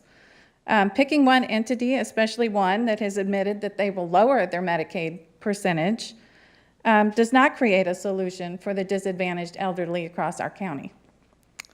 There is a much bigger need than focusing on one facility, one nursing home. I encourage you to find creative ways to support all the facilities in our county. Set standards for accessing funds, certainly, but make funds available to all facilities beyond just Evergreen. If nursing homes start to close in our county, one Evergreen will not be enough to make up for what you lose. Let Evergreen compete on a level playing field with the rest of the facilities in the county that serve large numbers of Medicaid residents. Thank you. Thank you. Now we have Katie Arison. Katie Arison.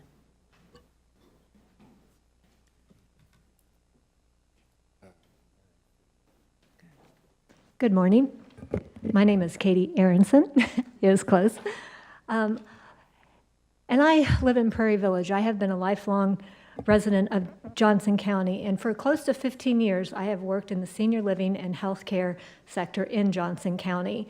During all of this time, I have heard repeatedly about the fabulous reputation that Evergreen has for giving quality care to people who need skilled Medicaid, excuse me. Evergreen/Gertie also has successfully trained a numerous over 80 home care operators, and through education provides job opportunities for people who are looking to further their career in healthcare. We all know education is key in preventing abuse and neglect in the senior setting. For 2 years, Evergreen has also hosted a monthly complimentary continuing education credits for senior healthcare administrators, operators, nurses, and social workers. These topics have included ethics and end-of-life care, how to improve your workplace culture, building and sustaining trust, which is crucial in keeping healthcare staff, and values and principles of healthcare ethics. These are only a few of the topics. And it also shows the dedication of Evergreen to provide well-being in the senior industry. Now, y'all have heard how wonderful Evergreen is as a community, which it is. What I want to explain also is their excellence of care extends out into the community, benefiting all of Johnson County and beyond. I've had people tell me in the Northlands that they heard the best Medicaid community is in Evergreen. That's up in the Northland. When I started in senior health care, there are people who spoke about the shortage upcoming long-term care, but I see I have 8 seconds. So I would also like to say Evergreen is funded only by Johnson County and their fundraising efforts. We need you. Thank you. Thank you. Now I have Karen Craig. Karen Craig. I already spoke. Okay, thank you. I'll do it again. No. I do need to clarify. I do have 2 names that I think have already signed up earlier. There was on this sheet that was located out here, I have a Megan S. I think she already spoke. And then Deborah Zier. Okay, thank you. Chairman, that completes our sign-ups. Well, let me say thank you very, very, I'm sorry. Oh. Does someone else wish to speak? Okay, I'm sorry. Did you Please wish to do come to the podium and state your name and address. Thank you. I apologize. No, I apologize. I signed the wrong sheet. Steve Kidwell, Kansas City. I live in Kansas City, Missouri. Good morning. It's still morning. Good morning, commissioners. Again, my name is Steve Kidwell, but the most important name for me and for us today is Jill Jordan. She's my wife of 33 years and currently resides at Evergreen. Jill held many jobs in social work, was the mother of our 2 children, and had a long career at KCUR Public Radio before she had to quit because of cognitive challenges that began about 9 to 10 years ago. She was ultimately diagnosed with younger onset Alzheimer's in 2018 at the tender age of 56. As her cognitive and physical abilities continued to decline, I, her sisters, and her daytime caregiver realized we could no longer care for her at home. As she reached the final stage of that disease, I moved her to Evergreen in early 2021. And I'm here to support Evergreen and to show a human face of folks. I mean, there's been many wonderful stories here, but a human face of the folks that are helped by and depend on Evergreen nursing care and hospice services. Jill can't do any activities of daily living without significant assistance from one or two Evergreen aides. And during this crushing journey, I've seen some amazing care and love from Evergreen staff. My favorite loving memory, good, I got a little time. My favorite loving memory will always be seeing Jill being fed sweetly, patiently, and respectfully by Evergreen staff. Obviously, Jill won't benefit from a new Evergreen, but others will, and I'm speaking for them and asking for your support. Thank you for your time and consideration. Thank you. Is there anyone else who might have been overlooked? Yes, in the back.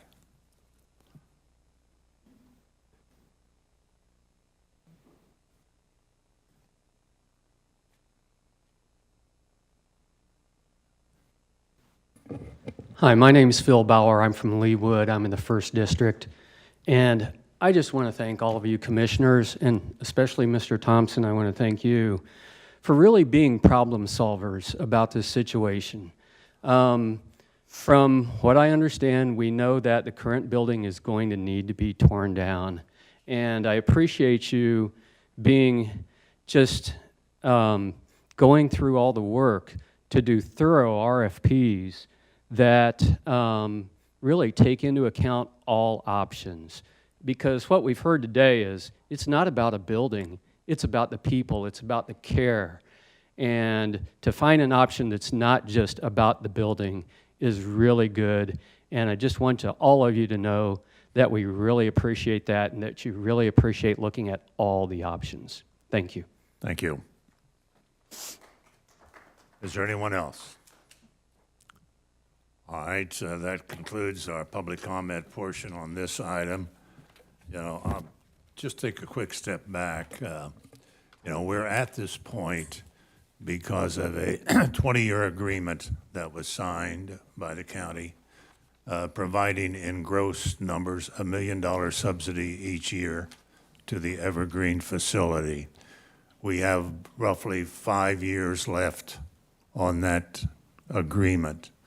There are issues with the building. There are issues with the business plan and the services that can be provided in this facility. So what we're trying to do is to come up with the best solution so that the services that are provided by Evergreen can continue to be an important part of our community.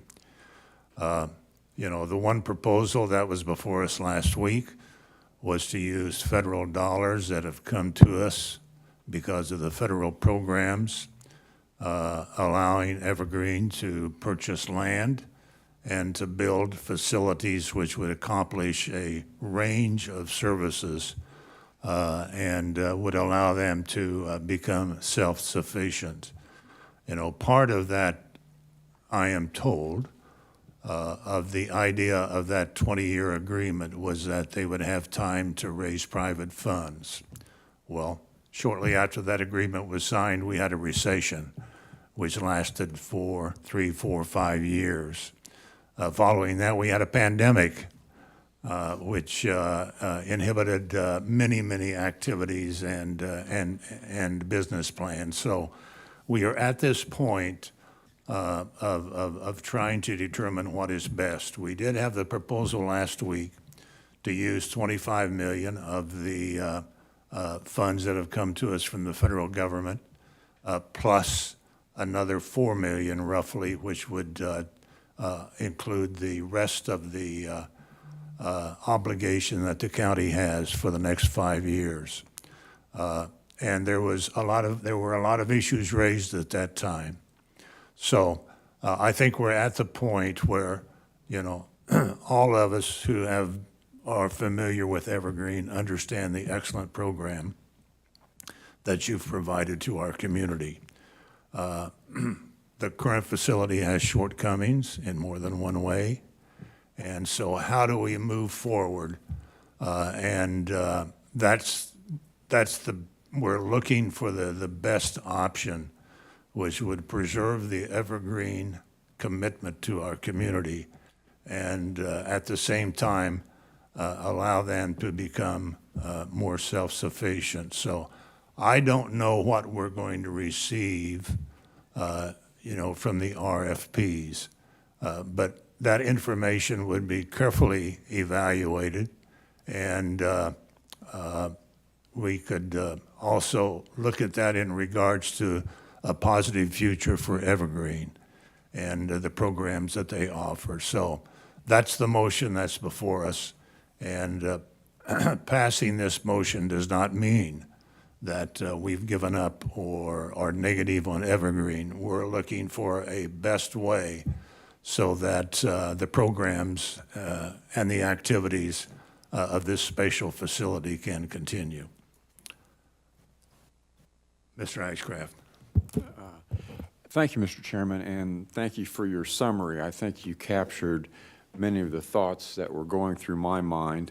I did want to express that I am appreciative for you all being here and expressing your concerns and your observations and your enthusiasm for the facility and the work you do. I've been in there many times, and while I am not intimately familiar with many of the things you said, you're absolutely right. It is a Class 1 facility. So, Chris, my hat's off to you.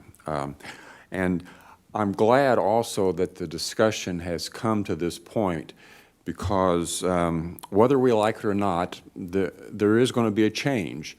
The current facility can't stand as it is. I guess one option could be to substantially rehab it.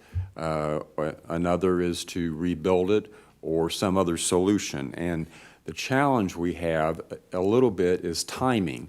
I know that if a solution to go forward with a new facility is reached, that it'll take time to acquire and build that facility and make that transition. I think we probably have enough time for that. I know that the county would be flexible, or I think the county would be flexible in working with Evergreen in whatever that plan is.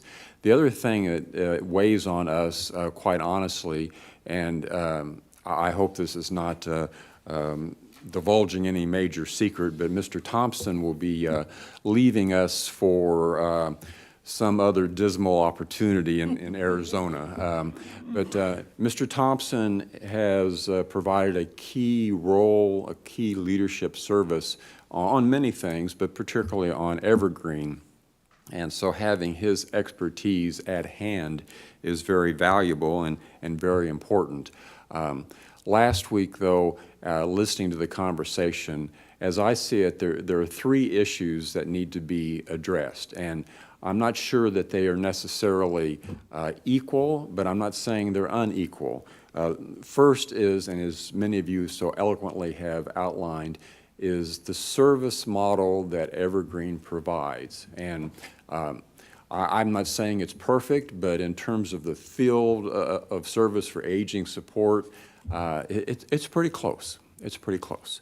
The second are the residents, the current population, and the question, and I hope that this process can give us some better understanding, is what is the census out there? There are so many people that we currently serve and potentially are served elsewhere, but what is the census? Are we having the impact that we need to have currently, and will the future model, whatever that is, do any better or about the same, or heaven forbid, not as well? And third are the financial implications, because whether we like it or not, a $25 million investment is substantial, and you can define it as federal money or Johnson County money or some other source, but it's still a substantial amount of money that we as commissioners are responsible to make decisions regarding. So I hope we can find a long-term solution, and there are creative models, creative solutions considered. I am a little bit concerned because I have looked for and have not found what I would call a white paper that explains how we came to this decision point. And Mr. Chairman, I think you captured it at least in part, but as I understand it, talking with previous commissioners and previous staff that were involved in the negotiations in the early 2000s, there was a considered expectation, although as best I can tell, not well documented, that the 20-year contract was intended to provide long-term support so that Evergreen and its predecessor could become that long-term independent solution. And so now we're kind of in a second long-term independent solution, and part of my reservations with what was presented last week, all due respect to Mr. Thompson, is how do we guarantee that it is a long-term solution and the county is removed from that equation, and that the residents are protected and that residential need is protected, and the value and commitment that Evergreen has to the community is ensured in some fashion. So there are lots of moving pieces in my mind, and I hope that is considered as we go forward. But doing that in a 10 or 14-day review for parties that may have the ability to look at all those moving parts, I'm not there. I'm not saying it should be 30 days or 50 days, but that will be a challenge, and even for Mr. Thompson. I think the 14-day referral was to receiving the request for proposal. Evaluating all those will certainly take longer. I'm going to ask for a motion so that we have a motion before us. Ms. Allenbrand? Thank you, Mr. Chair. I do have a motion. I move the board table the consideration of the proposed early termination agreement between the Board of County Commissioners and Evergreen Living Innovation, ELI, Inc., and direct staff to implement a process to receive and evaluate variable proposals for the board's consideration before the board shall act upon an early termination agreement with ELI, Inc. Do I hear a second to that motion? Second, Hanslick. Commissioner Allenbrand made the motions, and Commissioner Hanslick seconded the motion as stated. Any further questions or comments? Ms. O'Hara? Yes, I would like to make a stipulation that we have at least a 30-day period, which is our normal operational model on accepting RFPs. Okay, so noted. Ms. Hanslick? Yes, thank you, Mr. Chair. As has been stated, this is a very, very difficult issue, a very emotional issue. As I've mentioned, as a social worker, my background has not been in long-term care facilities, but I have certainly seen my fair share of good ones and bad ones. And my main concern is that we make sure that there is a way to maintain that quality of care for the residents who are currently there and who may be there when any kind of change is made. I'm open to having RFPs and looking at other possibilities, but I will be looking at it through that lens, that we need to maintain a quality of care and that we do have an obligation to the families we've heard from, to the staff, and most importantly, to the residents. Okay. So I am supportive of this, but we will see what comes forth. Thank you. You know, as to the request for expected 30 days, it may take longer than that. You know, 30 days from now is November 6th. It'll probably be several days or a week before we get the RFP out. And so I think in reality, it may very well take 30 days or longer before we reach a decision point. So any other questions or comments? Mr. Ashcraft. Thank you, Mr. Chairman.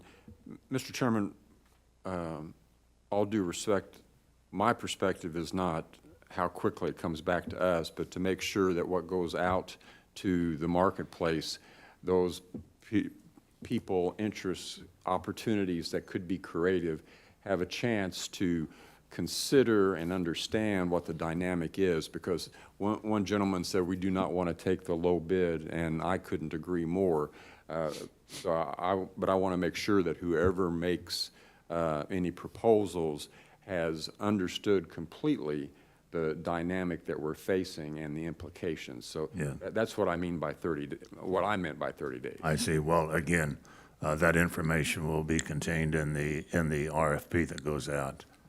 Ms. O'Hara. Yes, there's two moving parts in this. We are currently under contract with Evergreen for another 5 years. And if push comes to shove, we will, unless otherwise negotiated, we will be honoring that. And so there's two, there's the ongoing, there's going to be the RFP for the ongoing services, and then there's going to be the negotiation of, we're going to have to provide the building at least for 3 years, because it's going to take 3 years to get plans, if we go forward with Evergreen, plans and building, et cetera, et cetera. So, I just want people to understand that there's two parts here. And, but the RFP portion of it is extremely important for transparency, that we make the best decision for the community. So, thank you. Other comments, Ms. Fast? Yes, I mean, I will not support anything that is not the same model as Evergreen. I mean, we have been, I remember Tish Moore was here for decades. I mean, we've been a national model. We've been a state model, this residential. Katie Langus, I remember before Chris, she won all these awards. I mean, that is, we owe that to the families. This is Johnson County, how we've provided care and support to the vulnerable. And so I guess that is key to me, that the model continues that high level. And I guess I'm not clear, is this RFP also for construction, or are we just now RFP for services? Now, this would be a proposal that could or could not contain construction. Again, it will be framed very broadly for the best and most creative solutions to accomplish the stated objectives. Ms. Allenbrand. Thank you, Mr. Chair. Well, I feel very confident in Mr. Thompson and what he's already put into play, that you're going to put in this RFQ, and then having a consultant who's going to look at what's the best possible solution. And I want to thank not only everyone that came here today, but also the other communities that came and spoke today. So I just really appreciate everyone's input. Okay. Other questions or comments? Ms. Hanslick. Yes, I just had another question. Since Evergreen is a nonprofit, would they also have the opportunity perhaps to submit an RFP with some different models? Oh, sure. Yes. 'Cause I think about when I was with Safe Home, which is also a nonprofit, and a residential program. We did a capital campaign, raised several $1 million to purchase a building and renovate it. Obviously, a very different purpose, but I don't know if that's an option for Evergreen to consider doing that kind of a capital campaign and a program. Yeah. Okay. All right. Well, if there's no further questions or comments, the motion is before us. Clerk, please call the roll. Chairman, I do have a procedural question. We have the amendment that was offered by Commissioner O'Hara. There was no amendment. There was not, it was just a suggestion and did not get a second. Mr. Chair, that is correct. It was not a formal motion, just a suggestions. Okay, thank you. Clerk, please call the roll. Commissioner Fast. Aye. Commissioner Myers. Myers, aye. Commissioner O'Hara. Yes. Commissioner Hanslick. Hanslick, aye. Commissioner Ashcraft. Yes. Commissioner Allenbrand. Allenbrand, aye. And Chairman Eilert. Eilert, aye. I have 7 votes in favor. Motion carried. Again, thank you all very much for the information that you presented, not only to the commission, but hopefully there were folks who will be able to view this meeting and understand the role of Evergreen Living in our community, the important role that you play. So thank you all very much. And we'll take a 5-minute recess and come back for the balance of our agenda. Ms. O'Hara? Could I make a suggestion that we break for lunch because it is noon and we all do need to eat. Well, we will have lunch presented, but I'm not sure it's here, so. Oh, you're having it delivered here? It was supposed to be here at 11:30. So we'll break when it's here. Here at 11:30. Oh, it's here now then? Okay, there's food here now. I'll double check. Thank you, Chair.